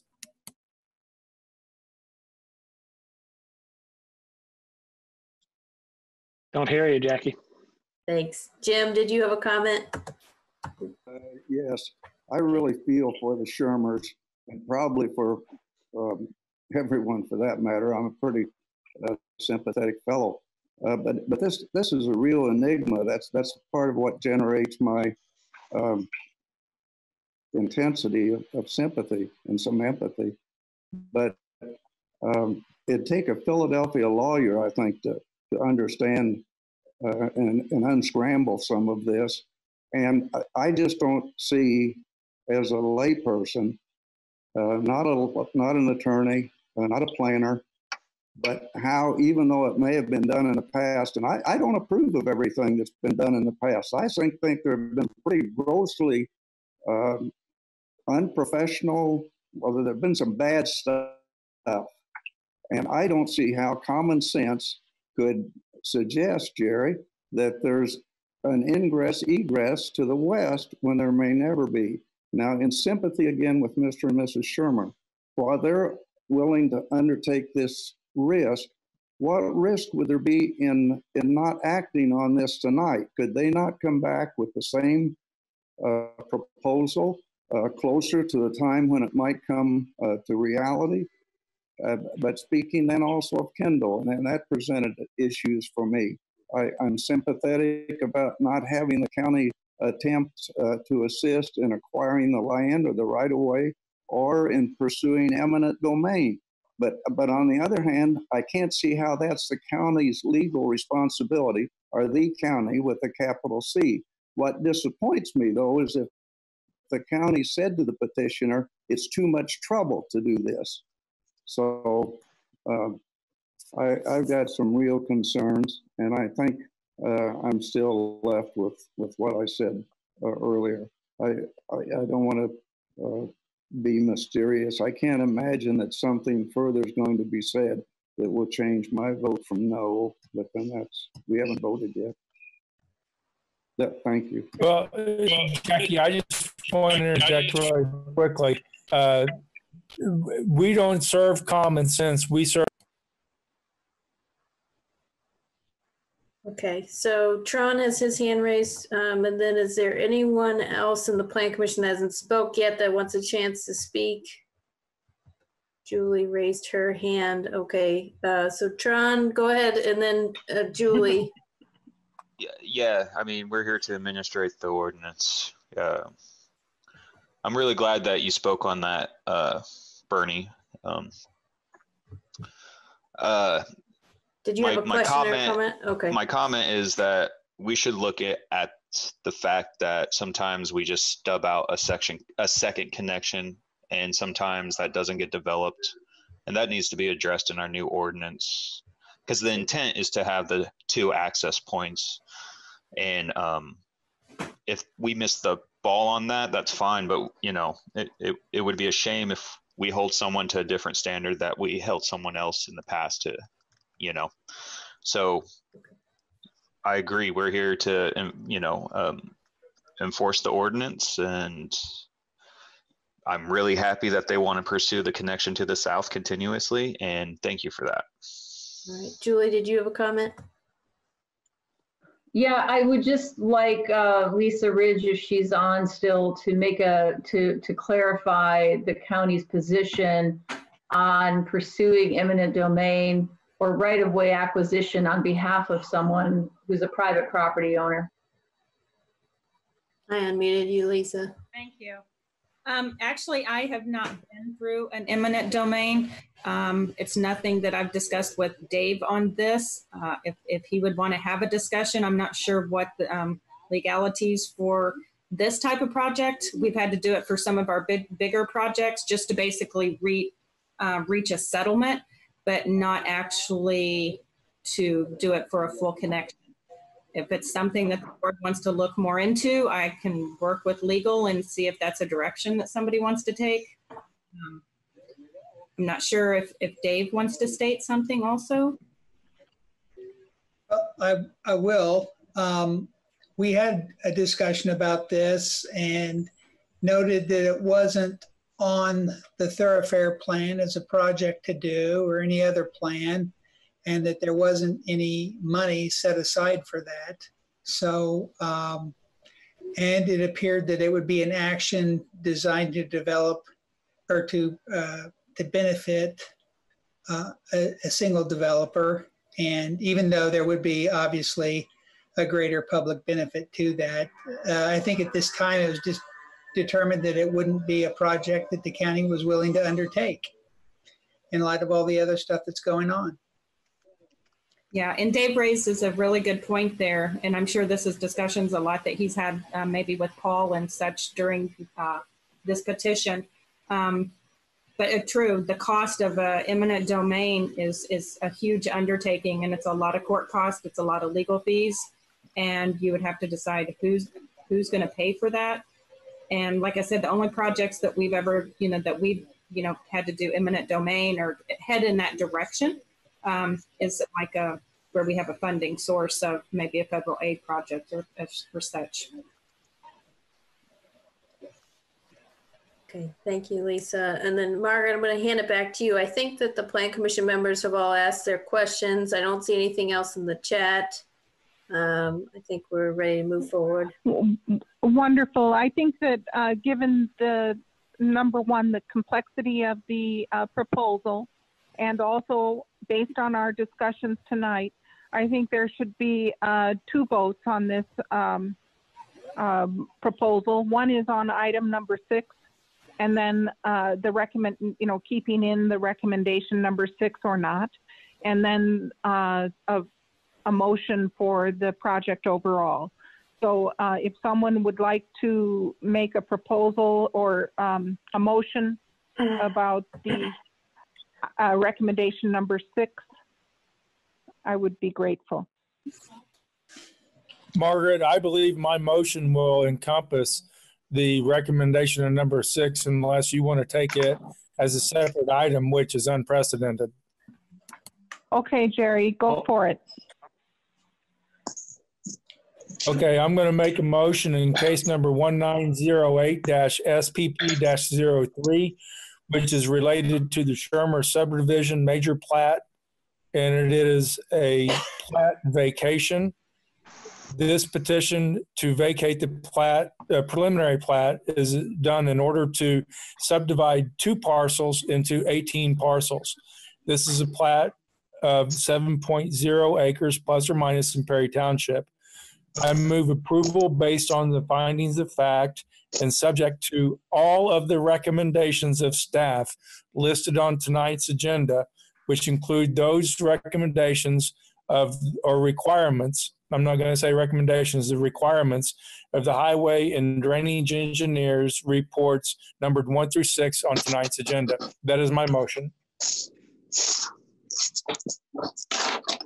So I'll second. Is there a second? Okay. Second.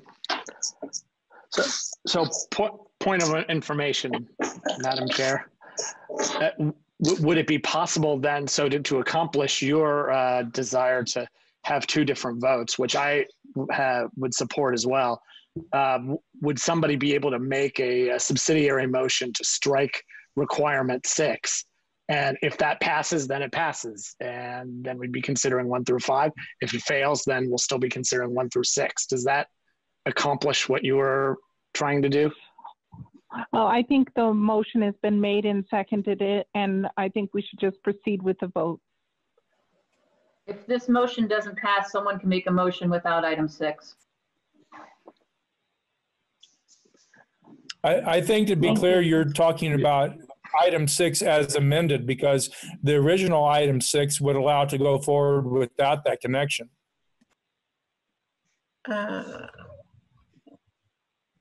No. The matter before us tonight is item 6 with the change in red.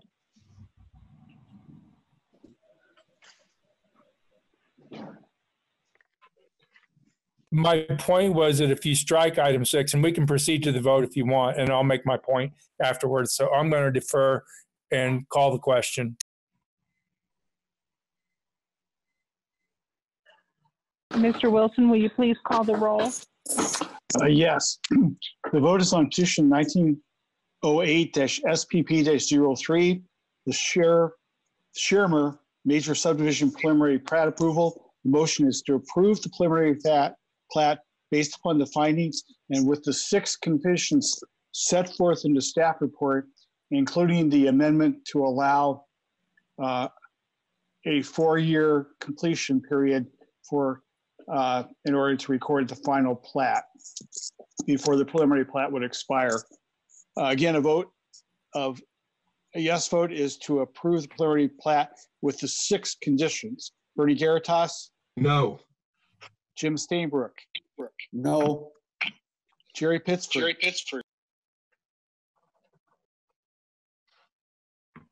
Yes. Jeff McKim? Yes. Robert Clemens? Number 6. No. Tron Henry Radoff?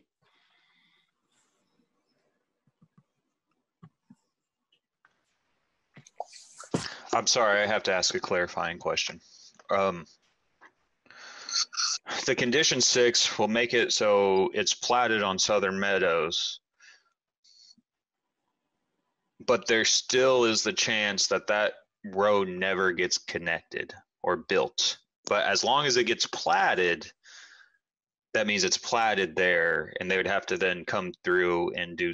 I mean, like, it's such a to plat, to final plat, you have to build it, so it would be built.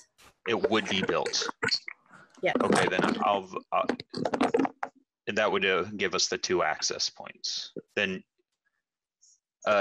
yes. David Warren? Yes. Julie Thomas? No. Amy Thompson? Yes.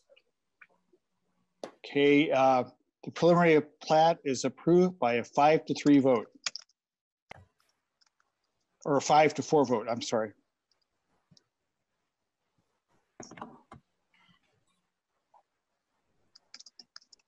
Okay, thank you everyone for all of your patience, your hard work, and your earnestness on that complex PUD. Let's move on to new business.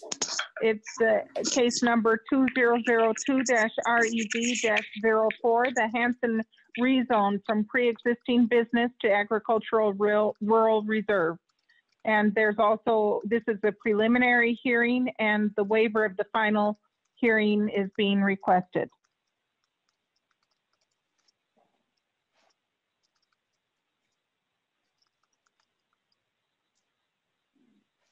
Okay, good evening, everyone. This is a rezone request for a property that is zoned pre-existing business, and the petitioner is seeking a rezone to agricultural rural reserve. Next slide, Jackie. So the location of this site is 7995 South Fairfax Road. It's 2.96 acres. And it is currently zoned pre-existing business. Next slide. Summary here of key facts. The current use of the site is residential. The intensity of the use is low. Adjoining and surrounding uses are primarily Ag-RR. The Ag-RR zone designation would be consistent with adjoining parcels. And the petitioner is seeking this rezone because he would like to construct an accessory building on the property to be used as a garage where he can store his boat. And as it is zoned pre-existing business, such an accessory building would not be allowed. And the proposed accessory building would comply with all other height, bulk, density requirements for the Ag-RR zoning district.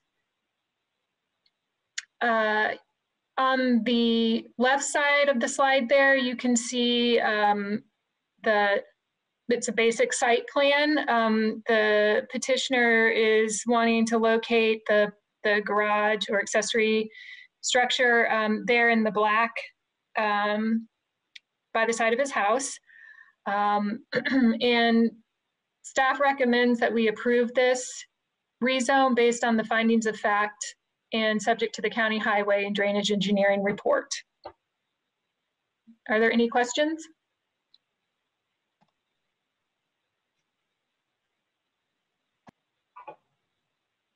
I don't see any Plan Commission members with questions at this time. Margaret, do you want to see if there are others that have comments on this petition? Yes, is there anyone here who would like to speak on behalf of this petition? Is the petitioner online or Zooming who would like to speak to the Plan Commission about this proposal? The petitioner told me he would not be participating tonight. Oh, thank you, Rebecca. Sure. I don't see anyone else, Margaret, that wishes to speak, so. I do have a quick question. Has the pre-existing business been vacated? You mean for the parcel where his house is? So the petitioner actually owns two parcels side by side, or well, yeah. And the piece of his property to the east is zoned pre-existing business, and he does operate a business there. And then the piece of property towards the west is where he has his residential home, his house, and that's where he's wanting to put the garage. And so that part of the property needs to be rezoned. Okay, so. Does that answer your question, Jerry? Right, so on the lot in question, there is no pre-existing business.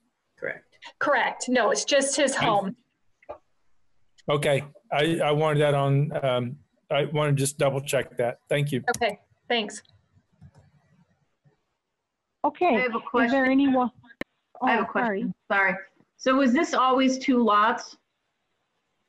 It's one parcel. Actually,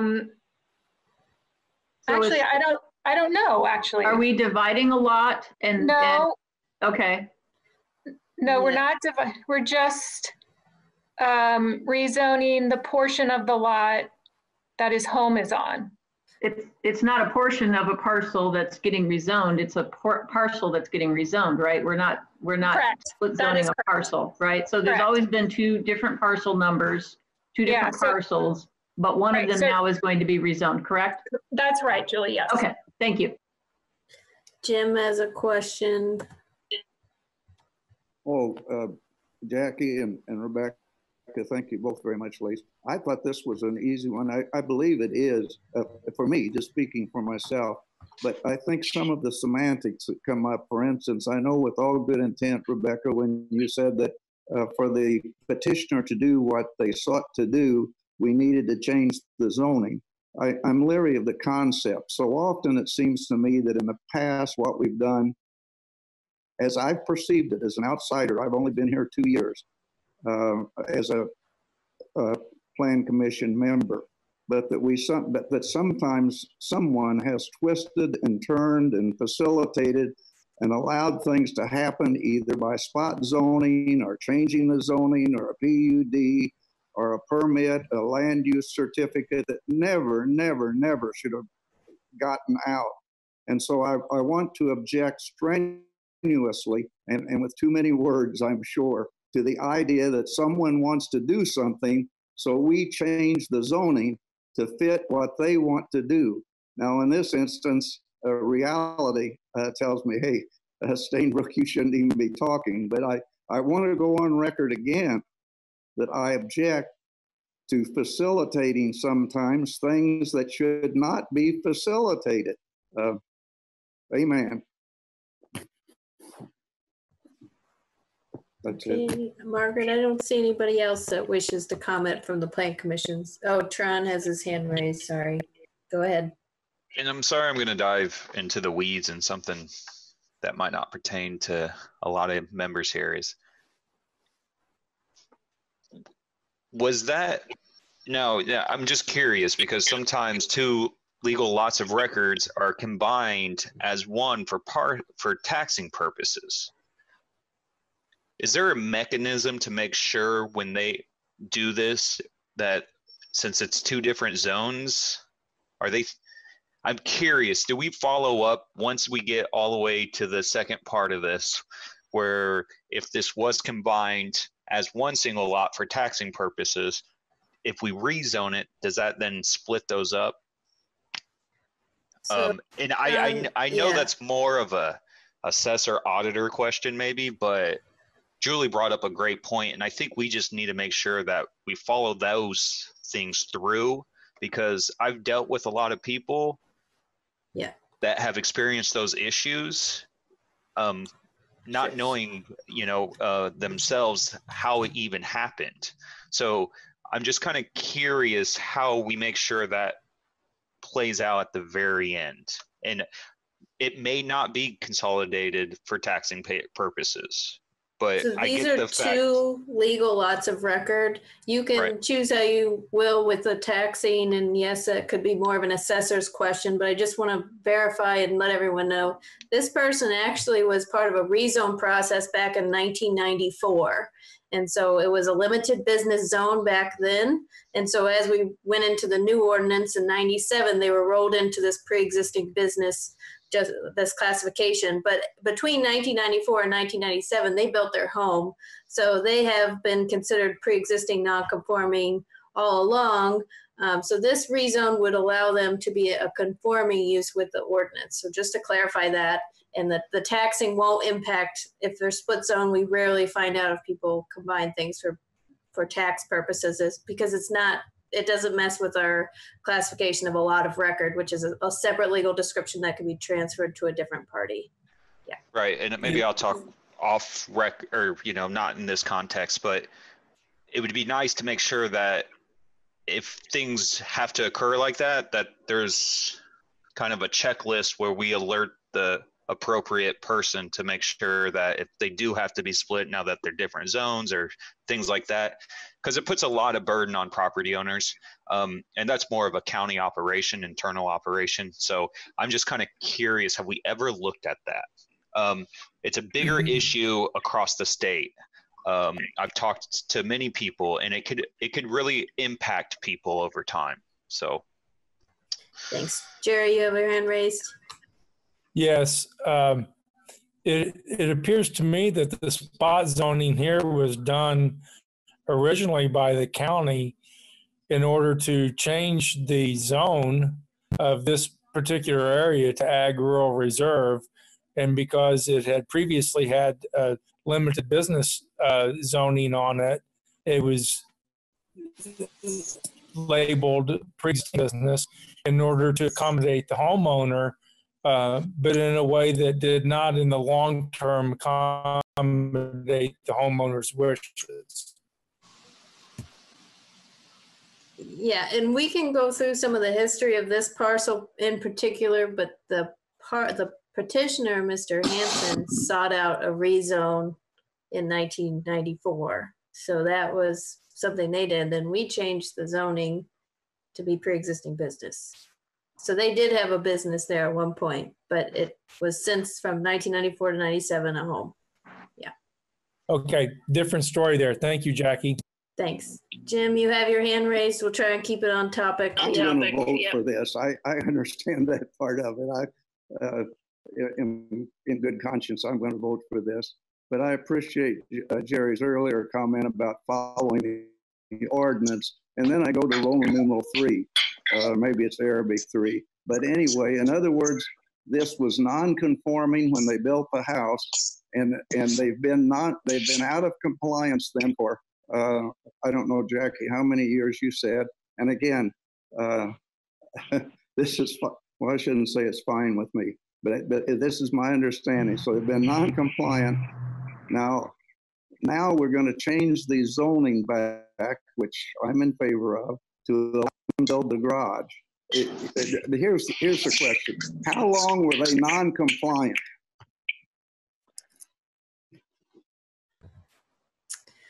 So, Rebecca, I know I'm gonna mute you, Jim. Sorry, because it's feedback. Your mute button is just so that there's not a lot of feedback, Jim. But Rebecca, you and I looked at this petition, and I know that Mr. Hanson had done a rezone and then had built a home in that time period between the next rezone that the county undertook. Is that ringing a bell to you, or do we want to continue this conversation to the next meeting and just provide the Plan Commission with more information? It sounds like they still have questions. Yeah, that sounds right, Jackie. Okay, so we can come back to the Plan Commission with a few more answers to your questions regarding the history of this parcel. So does that sound good by everyone? Jim got his hands up. Okay. I'm comfortable with taking action today. I'm ready to vote. Yeah, I asked. I think, yeah, that's fine, Jackie, and up to Margaret, of course, and everyone else. But I'm ready to vote. I don't want to make a. I'd like to entertain a motion then. Okay, I'll make a motion in the case of 2002-REZ-04. Ronnie Hanson rezoned from pre-existing business to agricultural rural reserve.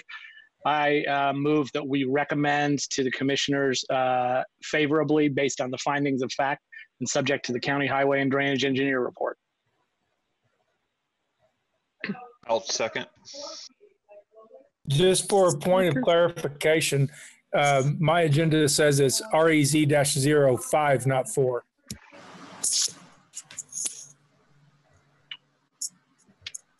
Should be 04. Does the motion still stand, or do we have to redo that? Yeah, the motion is correct, right? I believe, is that right? But the agenda had the wrong number on it. Is that because the actual detailed packet has the correct number? Yeah, it's right. 04. So the motion That's correct. I have no objection. Okay, Mr. Wilson, will you please call the roll? I just want to clarify, does this motion includes a waiver of the final hearing? Yes, sorry, waiver of final hearing. Okay. The motion. Support that still as a second, just to make it official. Okay. The vote is on the amended motion to include the waiver of final hearing. The vote is on petition 2002-REZ-04, Hanson rezone from pre-existing business PB to agricultural rural reserve, ARR. A favorable vote is a vote to send a favorable recommendation for the zoning map amendment to the Monroe County Commissioners based upon the findings and including the county highway and county drainage engineers report.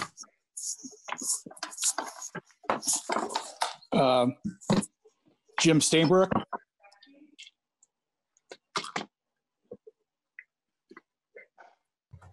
Go ahead, Jim. Well, I tried. Aye. Okay, Jerry Pittsford. Yes. Jeff McKim, Yes. Barbara Clements, Yes. Tryon Wright Randolph, Yes. David Warren, Yes. Julie Thomas, Yes. Amy Thompson, Yes. Bernie Garitas. Yes. Okay. The motion is approved by 9-0 vote, and it will go on to the commissioners for a additional public hearing and their resolution of the rezone. Just want to confirm, Jim, did you vote yes? Yes. Do it aye. Yeah, what's going on? Can you hear me, Jackie? Yes. Yes. You can't hear me. Yes, I'm sorry. I voted yes. Aye, yeah.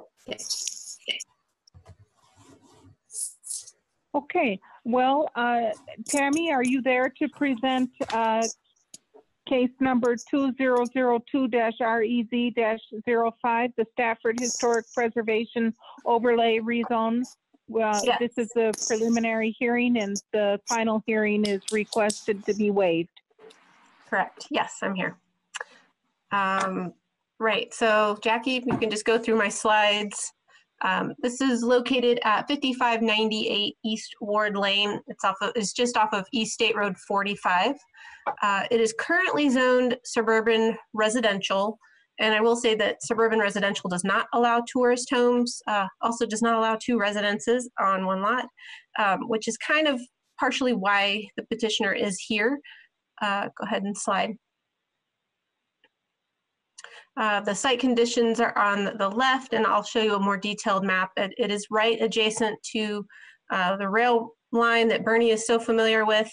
And this East Ward Lane actually used to be Old State Road 45, and it curved over the top over this rickety old bridge. And it's kind of nice now that they have redesigned State Road 45 here.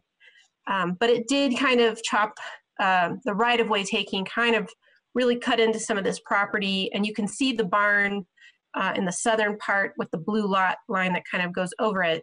The petitioner right now has applied for a permit to relocate that barn just directly west, basically just jumping it from the foundation to a new foundation and making sure it meets all setback standards. All right, slide. This is a detailed site plan. I walked the property with Mr. Stafford, and he pointed out a lot of the different what are called structures in the historic preservation world. And so there are three buildings: the home, corn crib number 2, and number 3 is the barn. And then I believe it's 8 different other items that are on the property that the Historic Preservation Board felt were important to be documented and noted on the site plan so that they can have a good documentation for preservation. Next slide. And so these are those kind of spelled out there. So the house was constructed originally in 1840. The barn sometime between 1890 and 1900, and then they don't know the date of the corn crib, but it does show up in a 1930s aerial photography. Let's see, and then the 8 items that were also listed there are scattered kind of throughout the plat.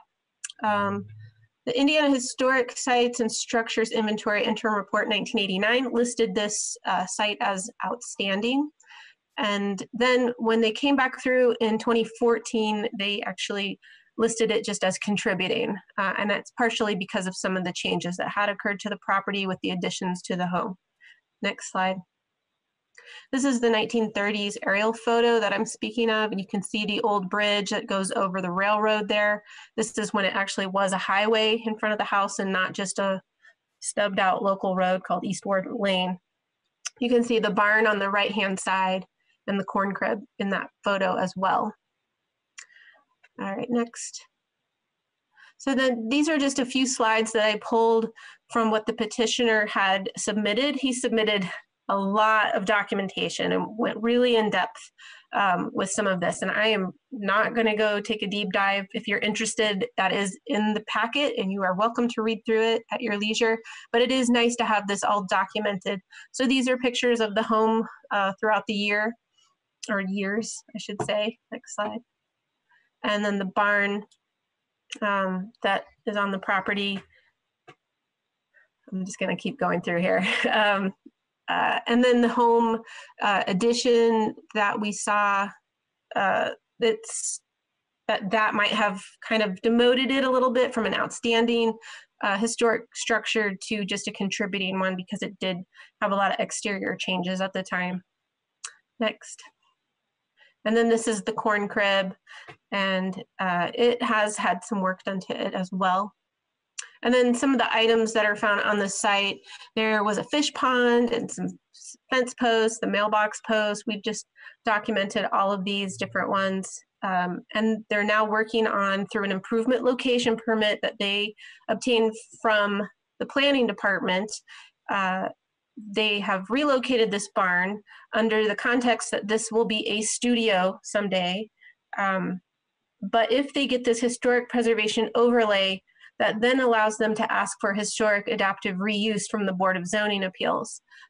So this rezone would open up the possibilities for this barn to possibly be a second residence or to be a short-term rental or tourist home. And so they're hoping that, you know, by going down this path, that they'll have that extra income source, because they are putting, you know, quite a bit of money up front to do this restoration work to the barn right now. These is the letter and the site plan that the petitioner submitted with the packet. And then there was a really great historical documentation that they submitted. It was 5 or 6 pages long. It was even, you know, referenced and had a nice little bibliography there at the end. I'm not going to get into that details. So the historic preservation overlay designation will preserve historic architecturally worthy structures that represent these 3 points here, in association with events that have been made a significant contribution to the broad patterns of county history, 2, to distinctive characteristics of construction, and 3, an example of significant and distinguishable entity whose components may lack individual distinctions. And so by documenting those 3 structures and all the other items on the property, you know, those are the criteria that are being supported of those. So the engineering reports, Stormwater didn't have any comments on this, and the highway department did not have any special conditions. They don't have a driveway permit at this time, because it used to be an NDOT property kind of type of road, so that doesn't surprise me. The Historic Preservation Board met last night, and they voted to approve this rezone with a vote of 6-0. And I just wanted to let you know that I will be updating the staff packet if this gets forwarded to the commissioners, just with their recommendation, just for the record. And staff recommends approval based on the findings of fact, highway and drainage engineering reports, and the recommendation of the Monroe County Historical Preservation Board of Review. All right. Thank you so much, Tammy. And the petitioner is on the call tonight if anyone had any questions for him as well.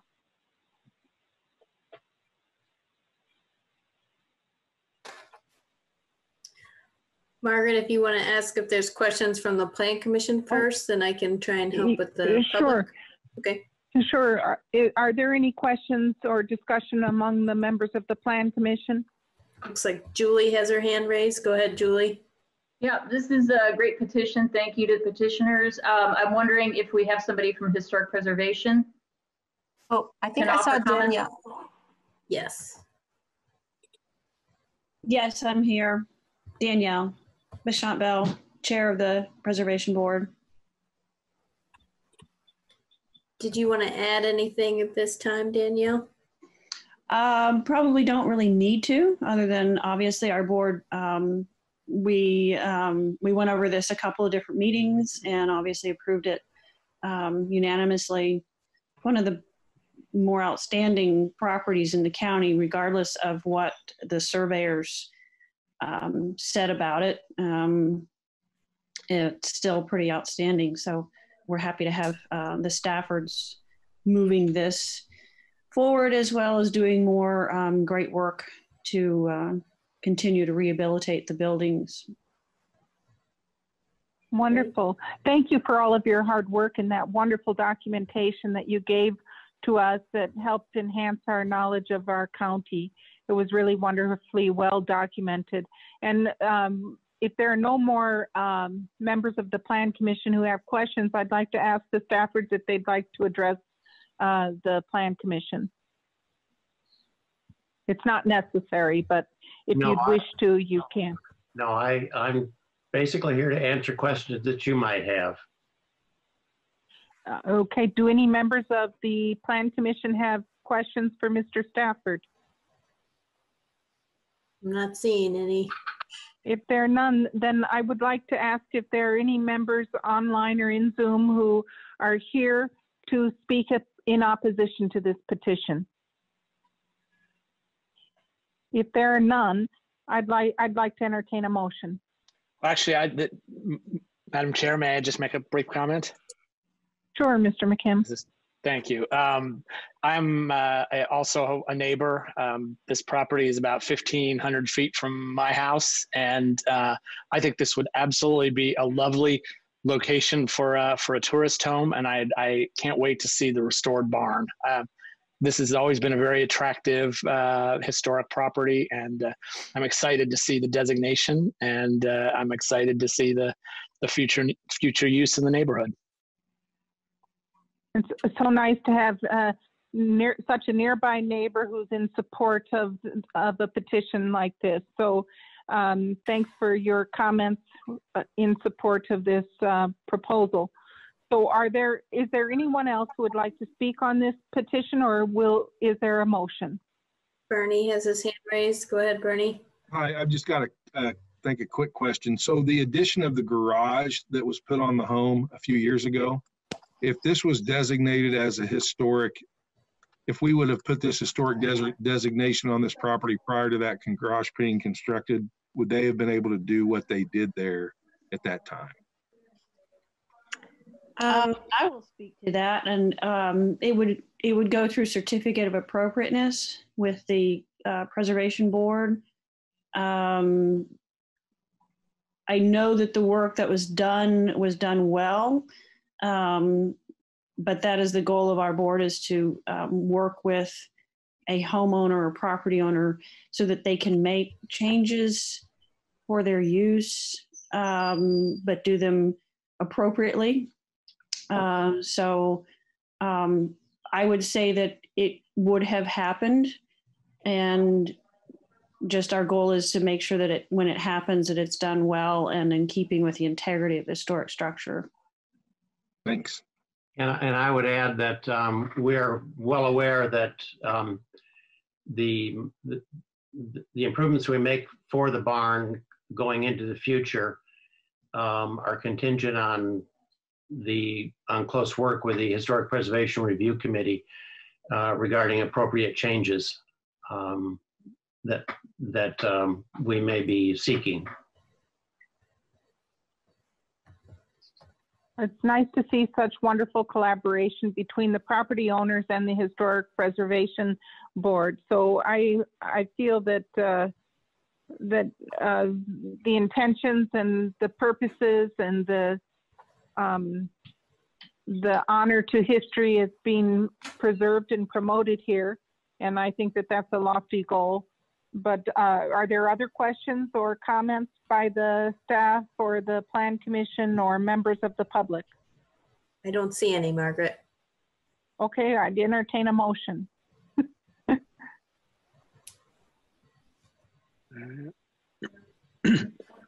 Okay, I'll make one. In the case of 2002-REZ-05, Stafford Historic Preservation Overlay Rezone. We recommend, or I move approval based on recommending approval based on the findings of fact, highway and drainage engineer reports, and the recommendation of the Monroe County Historic Preservation Board of Review. I'll second. Mr. Wilson, will you please call the roll? Okay, the vote is on petition number 2002-REZ-05, Stafford Historic Preservation HP overlay. Could I interrupt just 1 minute before the vote is called? I'm so sorry. I noticed Mr. McKim and Ms. Thompson that Thomas that we no Thompson I'm sorry that we did not request the waiver of the final hearing. Yeah, sorry about that. I did intend to. I did intend to move waiver of final hearing. And I agree. Okay. And so, Mr. Wilson, would you please call the roll? Okay, again, the vote is on petition 2002-REZ-205, Stafford Historic Preservation HP Overlay Zone. Vote is to send a favorable recommendation to the Monroe County Commissioners and waive the final hearing.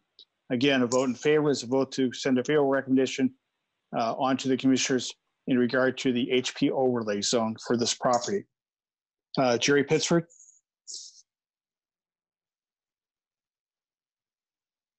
Yes. Jeff McCann? Yes. Margaret Clemens? Yes. Tron and Ray Randolph? Yes. David Warren? Yes. Julie Thomas? Yes. Amy Thompson? Yes. Bernie Garitas? Yes. Jim Stainbrook? Aye.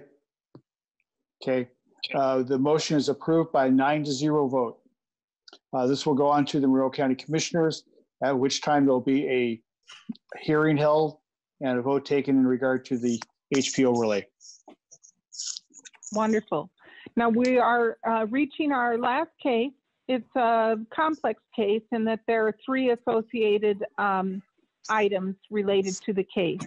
And so I'm going to lump them all together and ask the staff to brief us on all of 3 of them together. One is we're going to hear the 2003-SPP-01 North Park Office State Road 46 Subdivision Tract B-2 Parcel 2A and 3 with the preliminary plat.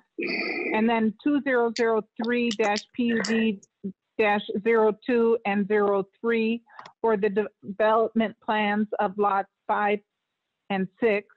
A request for a right-of-way waiver for width has been requested. A request for waiver of the final hearing is requested, and a plat vacation of parcel 2A and parcel 3 from North Park Office State Road 36 subdivision, etc. And a request for development plan approval for Ernest Health on lot 5, and a request for development plan approval for lot 6. So, Tammy, please tell us what we can do to help with this one.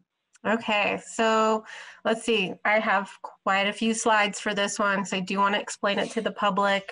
And I think we'll just dive on in. I wanted to do an update. The outline plan amendment 4 that you heard the last month was approved by the county commissioners, vote of 3-0. It's now ordinance 2020-23, and there was a tax abatement that was also approved for the Ernst Health Incorporated, which would be the development on lot 5. So this is located in the North Park PUD at the intersection of 46 and South State or North Curry Pike, and also North Lintel Drive. So we have 3 frontages for this particular site that we're looking at, and it's known as Tract B2 of the North Park PUD. All right. They are requesting a plat vacation. I want to look at one other thing maybe in the future on this one, but currently it's parcel 2A and parcel 3 to the northwest, and both of those are involved in this process. Lot 2A, which is to the right-hand side there, is going to become lots 5 and 6. And then the other one we brought into the subdivision because we realized they needed to dedicate right-of-way, and this is also going to create an open space lot that is required under the PUD ordinance. So this is the zoning that they have there, and it does specify the specific design standards in the ordinance. So it's the Office State Road 46 design standards, with the exception of the outline plan amendment, which allows for that industrial Curry Pike standard for parking to be allowed. Okay. it's an employment type development, or comprehensive plan has it as employment, and they are planning to add about 110 jobs just to the Ernst Health Incorporated site on Lot 5 alone. Right. And then these are the site conditions that a lot of the tract to the northwest is wooded, does have some sinkholes. There's a perennial stream that runs through the site, and it runs northwest towards the, or I'm sorry, northeast towards the highway there. And there is a delineated wetland. We have some infrastructure of sewer and water lines that are already accessing these points. And you can see some of the other businesses that have sort of sprung up in the area. So we have a long-term care facility, also an insurance building in the middle there with the white roof, and then just to the south is IU Health administrative buildings. They currently have a grading permit for a lot of the earth moving that has been occurring there. They have to bring in a lot of fill to bring this site kind of up. So they do have an active grading permit issued right now. Next. So these are some aerials of the site. Next. And this one, can you go back, Jackie, to that one? Something I want to bring up is, so the upper picture is North Curry Pike, and looking up at the petition site where the hospital is going to go, I just want you to kind of keep that in mind, because we will probably be talking about a buffer yard and a masonry wall at some point. And then the lower picture is the intersection at North Curry Pike and State Road 46 West. And so again, keep in mind that we'll be talking about buffering of parking areas and such later on. All right, so this is the preliminary plat. Previously was platted in the black boxes 1, 2, 3, and 4, which became 4A in an amendment. And now we're looking at Lot 5, which is the blue star. That's going to be the Ernst Health Incorporated Center. Lot 6 is, because it's being platted, it's required to file a development plan. So what they are proposing is a shovel-ready site. We are reviewing it seriously. Someone could come in within the next 2 years and actually decide to build that exact development plan. If they decide to change something, then they would have to come back through the approval process. And then the green star Lot 7 is being created because of the right-of-way dedication, but this is also a very sensitive area with the wetlands and with the perennial streams that run through it. So it's going to be an open space lot. And then Lot 3A, we purposely are not letting them plat the right-of-way that maybe in the future would be triggered at 75% development, because we do want them to come back and go through this approval process. So they're just stubbing the road right there, and that is actually going to be a turnaround for any vehicle that happened to get up that far. We're not stubbing it at the very north property line because of the terrain up there. So we are kind of going to have the road built all the way to the northern property line, but it's going to have a turnaround kind of just to the south of that for safety's sake and for environmental reasons. So these are the 4 lots. Lot 5A will have the actual hospital on it, the 6.96 acres. Lot 6 will be the shovel-ready site at 3 acres, 4.16 acres for Lot 7, and then parcel 3A. It's kind of like a remainder parcel in a sense. Let's see. And like I said, they're required right now to build the road of North Lintel Drive all the way to that northern property line, because they have met that 50% threshold within the ordinance as it's spelled out. Next. So in 2011, an infrastructure plan was approved. And we bring this up because, staff has made a couple of minor changes to it, but we don't want to see this have to be completely re-reviewed. And so, in this 2011 infrastructure plan, they dedicated a 70-foot right-of-way, which under the old highways thoroughfare plan, that was a minor collector. The North Park states that this North Lintel Drive is a minor collector and will eventually connect to the north and and have another exit point out on West State Road 46 someday. But the current ordinance requires a 90-foot right-of-way dedication. And if we decide to go with a 90-foot right-of-way dedication, I think that really redesigns this entire infrastructure plan, and we would have to rework a lot of it. And so, the road the cross section down there at the bottom has already been improved, has street trees right next to the road, and then a sidewalk and a side path on either side. And also bicycle lanes are incorporated. So, a pretty neat design for 2011. Next. So again, the right-of-way width waiver is being requested, and once they build this road, it is going to extend, the sidewalks on the on the east side of the road, the bicycle path on the west side, street trees are going to be incorporated within the right-of-way, and then also utilities, including sewer, water, fire hydrants. Those are already have been approved within that infrastructure plan. Next.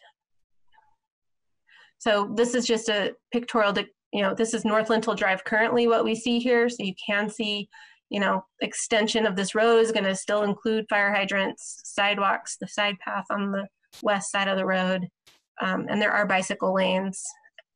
And this is the lower picture here is the bus stop that can accommodate rural transit. And the sidewalks, what I will say is the sidewalks from this bus stop are going to be contiguous through the site so that it can get almost right up to the front door and only have to cross through one parking little aisleway. All right, next. Open space. PUD is required to dedicate 25% open space. There is an actual couple of, the ordinance itself on the right-hand side shows where open space should kind of be, but then there was a lot more detailed plan that was done, and I'm just depicting here that they are actually meeting they're actually kind of going over a little bit with how much open space they are dedicating at this point. Next. One thing I wanted to just kind of describe here is that the North Park PUD ordinance says that general architectural elements and site design, such as parking and landscaping, those need to be reviewed through the development plan, and development plans are required to be approved by the Plan Commission. And then we also get into specific architectural elements and site, such as, Jerry, I know you made reference to fenestration. We're not going to be reviewing that, nor are we going to really review the paint colors. When they submit for their improvement location permit to do their building permits and such, staff is allowed to review those unless you make a special condition and you want those to come back, and we can look at the architectural designs. So in this, we're going to mostly be looking at drainage, roads, parking, landscaping, bioretention, those types of things are what we're really focusing on with these development plans. All right, so the development plan request for Lot 5. This is the Ernest Health Incorporated petition. So a few things I want to point out here is that golden line along the eastern property line. This is a masonry wall that is required to shield parking lots. And because it's along State Road 46 and there's a parking lot adjacent to it, they are required to put in this road or this wall. Staff has not yet reviewed the design criteria for that yet. We do want to still put our eyes on that and make sure it gets approved at the height and specifications that are required.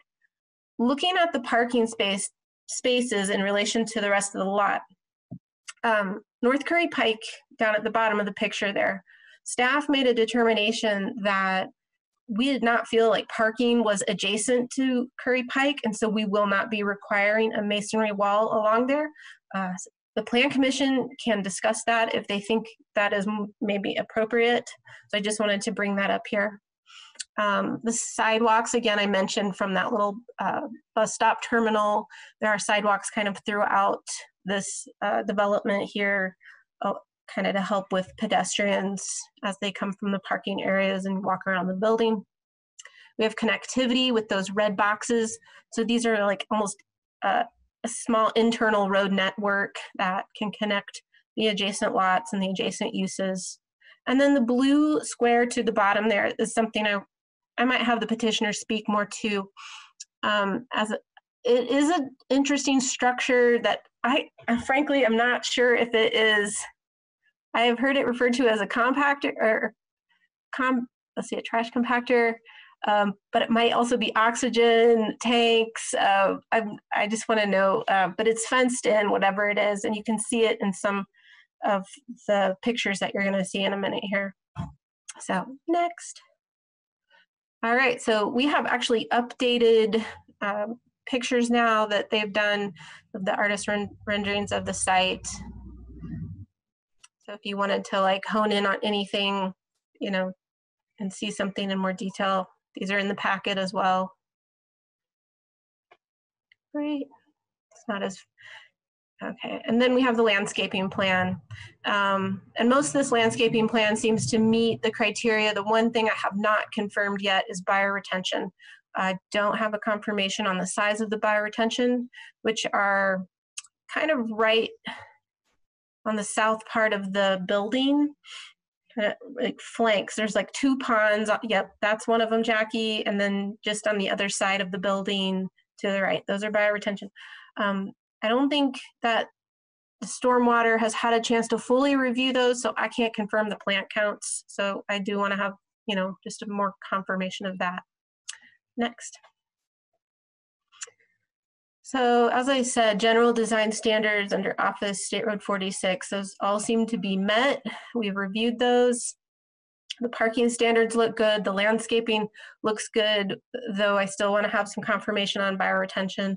They have not submitted a sign permit yet at this time, but when they do, it will have to meet the PUD standards under the Office State Road 46 design standards. They have provided capacity letters from the City of Bloomington for water, South Central Regional Sewer District for sewer, and Duke Energy.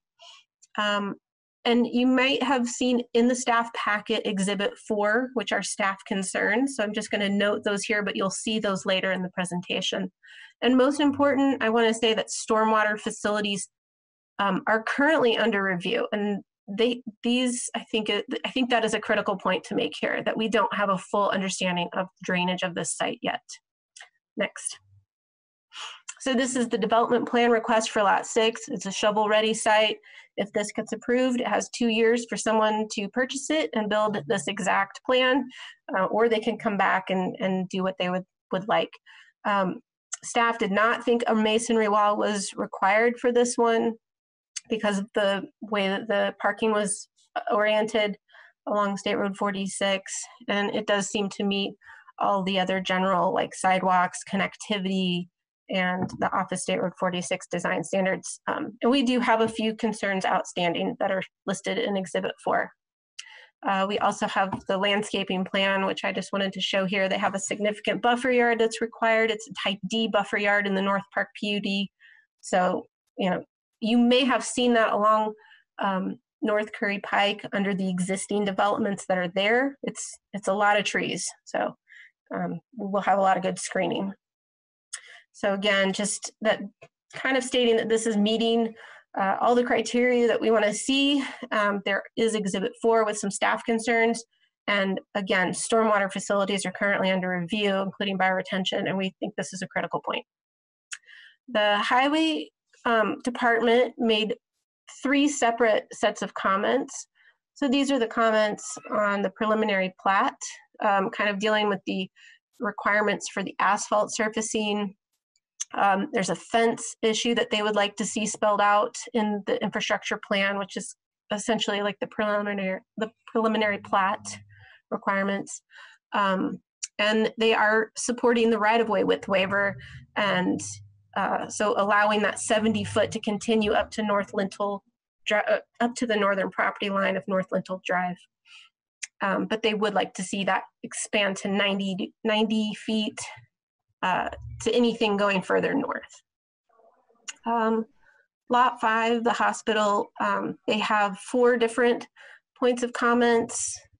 making sure that like the sidewalks are ADA approved and the driveways are wide enough, that kind of thing. So, you know, we can go into those more if you have questions, but still these things could probably be fixed. You know, I feel confident that a lot of these can be fixed, and it would be maybe nice to get these fixed before we are actually approving this whole petition. This is a very blue screen here, but it's probably the most important screen here. Stormwater has questions yet to be answered. They are still reviewing this. I think there's a lot of back and forth still going on between both the development plans and the preliminary plat. So that's something to really take into consideration. So Exhibit 4, I'm not going to read through all of these, but you know, these are some of the things that planning is still seeing kind of outstanding in white. And then the orange are the stormwater and highway comments that I think you should take into consideration. And that's the development plan for Lot 6. So the recommendation, really the staff would like to just see at this point in time a denial of waiver of final hearing and have a lot of great discussion on maybe some of the details tonight and answer any questions about this petition. And if you felt like taking it further, we have stated some of our recommendations for the preliminary plat and the development plans as well. And yeah. Thank you. Mm-hmm. That was really such a wonderful, complicated discussion of what you've done thus far. And there are a lot of moving parts. It's obvious that everyone has been working really hard to move this forward. So do any members of the plan, what I'd like to do is have questions from the Plan Commission of staff, and then ask to hear from the proposers or their representatives, and then, you know, oppositional comments, and then back to the Plan Commission, and then we vote. So do members of the Plan Commission have questions for Tammy or for any other members of our staff? I see Jeff McKim has his hand raised. Go ahead, Jeff. Yeah, thanks. Mine is an overall question, and that is there any advantage from the perspective of the project sequencing to move forward on the preliminary plat and the plat vacation and waiver of right-of-way while still holding off for the additional clarifications on the development plans, or should we just move together on all of them? I think the North Park PUD requires that they all kind of are lumped together as one petition, and they all have to be approved together the way that they word it in their ordinance. Okay. And I will say that staff has not seen the improvement location permit application come through yet, the building permit application with all of those other fine details to architecture. And remember that the building department is also going to have to review that. So that whole portion of review has not even begun yet. So even if this does have to come back next month, I don't think that it's going to really be holding up the project that much, because there's still some work to be done to it. Got it. Thank you. Mm-hmm. Anyone else in the Plan Commission on the screen have a question? I'm not seeing anyone, Margaret. Okay, well, we'd like to hear then from the petitioner or the petitioner's representative. Good evening, everyone. This is Daniel Butt with Bynum Fanning Associates, representing Ernst Health. I think there's not much I would add at this point. I'll speak to some of Tammy's concerns and comments. The first was that is an oxygen tank. That's at the south part of the building that has a surround around it. And then there's a dumpster and recycling at the northeast part of the site that would have a surround around it for lot number 5. In regards to the schedule of this project, they wish to start at the end of June. And I understand Tammy has expressed, different pieces may not have been answered, or we feel like we've gotten a lot of those answers back, including stormwater. We've given them a all their stormwater comments were addressed last week. Now that's to say that Terry and the Public Works Department may not have had time to review them since they were just last week. However, we feel like we've gotten all the comments back. There's still maybe some detailed type items, but we're happy to, if there's more comments from the Plan Commission, more feedback that you'd like to see or clarifications, then we'd take those into account, for next month and put those on the plans as well. If it were to go to another month, another hearing, we would just request, or maybe we'd have to work hard to make sure that the permit on our end, everything is kind of finalized to have a permit out by the end of June. So we might just have to do that on our end if that's the case. But if there's any other questions, happy to answer. See, Julie has a quick question. Julie, you want to ask your question? Yeah, it's not really for Mr. Butler, but the question is, can we move this final hearing to the admin meeting at the beginning of June? I think that's only 2 weeks away, so hopefully that will help.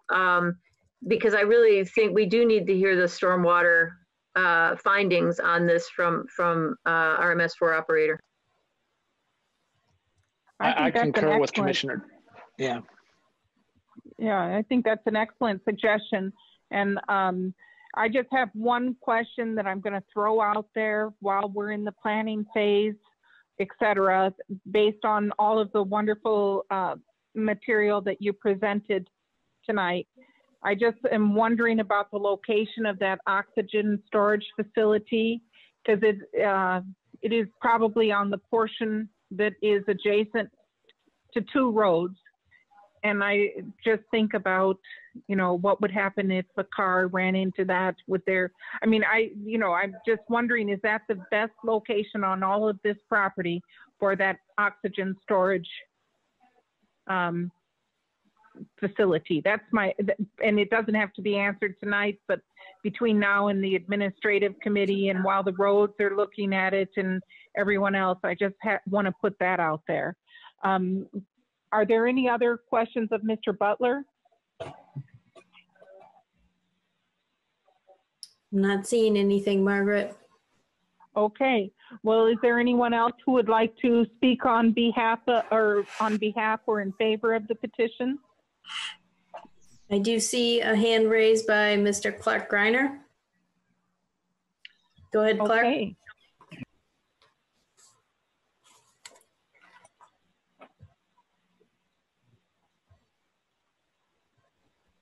Okay. I can hear you now, Clark. Yep. Okay, thank you. My apology for that. Yeah, my name's Clark Greiner. I'm with the Bloomington Economic Development Corporation. First, I'd like to thank the Planning Department for working so hard on this, as well as Daniel Butler at Bynum Faneuil, and then the Plan Commission's time for taking being very thoughtful on this and purposeful. The BEDC supports this is for some of the reasons that Tammy had expressed early on in this, that there's approximately 110 new jobs will be coming on board, high-paying jobs over the next 3 years. We think that's a very important thing. And it's also going to be serving the region, not just Monroe County, but the region, so about 11 counties surrounding us. And it's going to be impacting over 470,000 residents within the area that will have access to acute quality care and the rehabilitation for rehabilitation hospitals. So we think that's very important. When we're looking at the timing of this, one of the things that I'd ask the Plan Commission to consider is they are working in tandem with IU Health to take on some of their care needs, particularly for the rehabilitation side of this. And so there's some sensitivity or some timing there in correlation with that. So like the idea of moving it ahead and looking at the administrative side, having it during that administrative meeting, I think that'd be a great thing. So, but on a whole, the BED supports this, supports what Ernest Health is trying to do.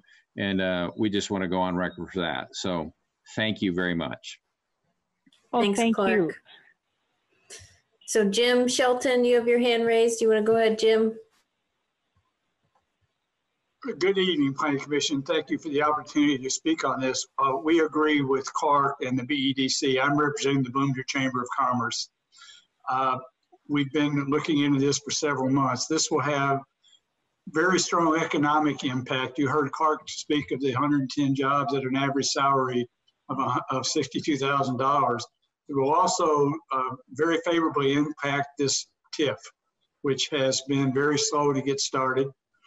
And then it provides a capability that this community really needs. This kind of rehab is for severe things. It's not for knee replacement or shoulder replacement. This is for people who've had a stroke, spinal injury, brain injuries. It's presently provided by the hospital, but IU Health has decided not to incorporate into the new hospital. So if we're going to have this capability here for our community, and then for, as Clark described, for the surrounding counties, we need to do it somewhere, and this is probably the best place. Otherwise, we would have to go all the way to Indianapolis. So we strongly encourage you to approve this. Thank you. Thanks, Jim. And then Alan Biggs, I think with IU, go ahead. Yes, I have nothing appreciable to add to either of those two comments. Clark and Jim, they both stated it very well. IU Health is in full support of this and has a good partnership with Ernest Health, and we look forward to working together with them. As Tammy noted, we'll be filling out the administrative office building directly to the south later this year, and so that'll add to the economic development in that area. Thank you. Thank you. Jim got kicked out, so I'm adding Jim Stainbrook back in. Sorry. Okay. Well, if there's no other discussion in favor of the project and the arguments have been well stated, I'd like to know if there's anyone here to speak in opposition to the project. I'm not seeing anyone, Margaret. Okay. Well, let's go back to the Plan Commission and discuss the project amongst ourselves and then have the motion. Any questions from the Plan Commission? It looks like Jeff McKim has his hand raised. Go ahead, Jeff. Yeah, thanks. So first of all, do we, if we just continue this to the administrative meeting, would we even need a motion, or how would that even be handled? Usually if we're just waiving the final, if we're not waiving the final hearing, we just don't take a vote at all, right? Is that correct? I would say you would need to move it to the June 4th Plan Commission admin meeting for a final decision. Yeah. Okay, so that would be the motion. And I'm just going to say, I think that's a great compromise. I think this is that Julie proposed. This is an incredibly important project, a must-have. I strongly support it. I want to move forward. It does sound like there are a couple of issues that need to be worked out, and I hope that everybody can work those out really quickly in the next couple of weeks. But I think moving it to the admin meeting is a great compromise. This is Larry. I would suggest the motion include the phrase, continue the hearing to the June 4th administrative meeting. That way that takes care of any additional notice requirements in regard to the hearing. So as long as it's made at a public meeting, we don't have to re-advertise it. Thank you. So is there a motion? No, there's no motion. I was waiting for Jackie to look up. I have my hand up, but no one else is speaking, so I'll just go ahead and take the floor. If we move it to the admin, and for some reason we still don't get the feedback from our MS4 coordinator, the admin wouldn't be the final hearing, right? You could just move it on to the regular meeting then at that point. Okay, I'm not saying let's draw this out. I'm just making sure that we still had time if we needed. Yep. Okay. Thank you. And Lisa has a comment. Go ahead, Lisa. And I don't want anybody to think we're trying to hold up this project. I know it's a big project. It's a wanted project. We're thrilled. We just want to make sure Terry has the time to look at everything since they just, I think it sounds like he just received a lot of it last week. And I know we can work through these, but we're not trying to hold anything up. We're thrilled for this project, but just want to make sure everything's in line. So, thank you. I think we only benefit by trying for the admin meeting, and we also are helping to further it along, because if there are items that are still outstanding at that time, then we will have the chance to discuss it so that there are fewer hiccups before the June deadline. So I think it's a good thing to try for the admin meeting and see where it goes from there. Like you mentioned, Lisa, you know, there are some complications on this property with the sinkholes and the sinkhole conservancy area and the drainage. So we do need to hear from Terry, and he does need adequate time to really review all of the complexities of this particular development. But I am a little bit in need of instruction, Larry and Julie, if you could help me with if the admin meeting is to count as the final hearing, do we need a motion tonight to state that that would potentially be the final hearing? No, I think all you need to do is basically move to continue this hearing on these 3 petitions to the administrative so that's a meeting. Motion. Right. That's a motion? Yeah, we do a motion. need a motion. Right. Okay. So I will entertain a motion. I'll make a motion if everyone's ready. Yeah, go ahead. What was the date? June 4th. June 4th. 4th.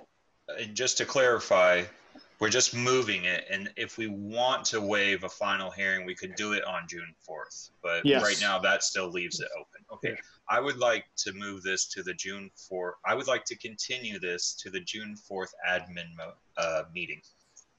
Let's continue this hearing for all I would 3 like to continue. petitions, right? Yes, I would like to continue. I'd make a motion to continue all 3 of these hearings. Do I need to say all 3 of them?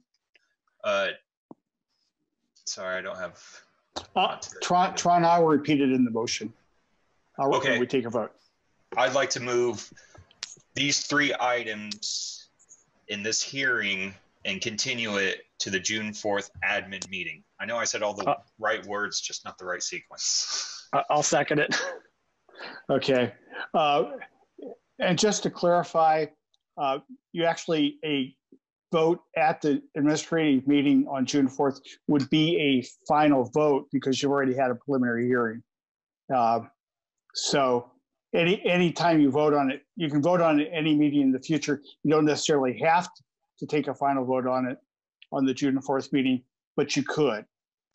You don't have, there would be no waiver. This just serves as our public notice, though, our notice to the public. And so it is important that, I'm sorry. Yeah, this allows us, again, we have a hearing, and so anybody listening will know that it's been continued to the next meeting. We've announced the date of the next meeting and that the hearing will be held on that date in June. And that takes care of all our problems in regard to adequate public notice in regard to taking a vote. And that meeting date is Thursday, June 4th, which is moved from the regular meeting night because of the election changes. So just so everyone's aware. Thursday, June 4th. Larry, I think you can call the roll. Yeah, let me call the roll. 5:30 p.m. 5:30 p.m. Thank you. I'll call the roll. The vote is on the motion continue the hearing on the following 3 petitions to the June 4th administrative meeting of the Plan Commission. Petition 2003-SPP01, petition 2003-PUD-02,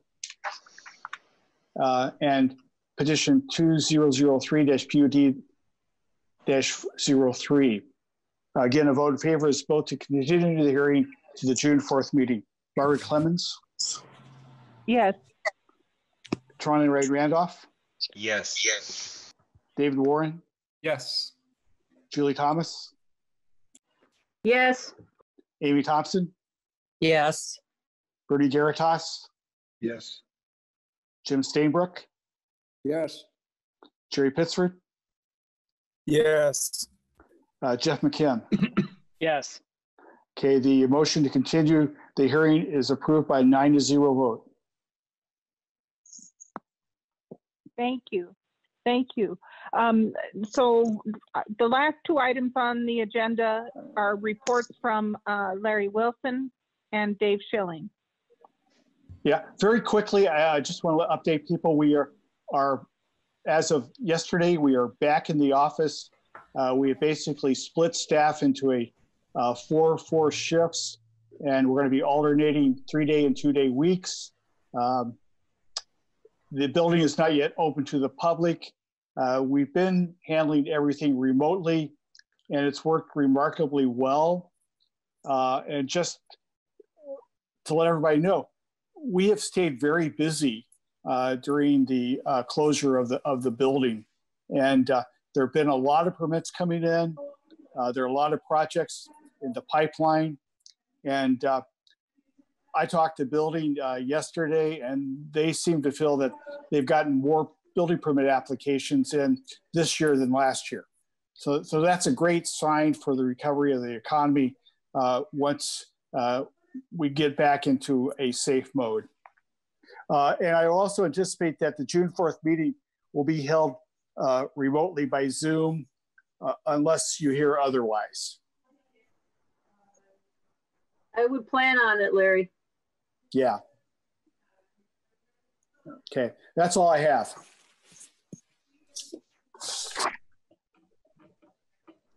Dave, did you have anything? I would just note that we have a hearing on Thursday on the Huff case. They have filed a motion for a protective order against our use of drone footage because we had an inspection and had used a drone to take aerial videography and measurements of the property. So they've objected to that, and we're going to have a hearing on that Thursday morning. And that's it. Do you need anything from us, Dave? No, thank you. And also on behalf of the entire Plan Commission, I just want to commend the planning staff for all of your good work. It's clear you've been really busy with projects of this complexity and of this level of professionalism. I really appreciate everything that you've done. And I thought that, Commissioner Thomas, that you've done a wonderful job in leading, the county through this time of crisis. And I want to commend you as well. You're very kind. Thank you. I appreciate all the staff's work. It's amazing. Absolutely amazing. Well, do we have a motion to adjourn? So moved. All right. Thanks, everyone. We'll see you on June 4th. Thank you. Thank you. Good work. Executive Bye-bye. committee meeting tomorrow, right? Executive committee meeting Yes. for those that are on it. Thank you, Julie. And May Yes. 27th, right? Yep. Yes. Yes. Okay. Yeah. You're right. Okay. May Okay. 27th. Oh, good. Thank you. Many I have a lot of times. Thanks. Thanks. All right. Thank you. Bye. Okay, bye-bye.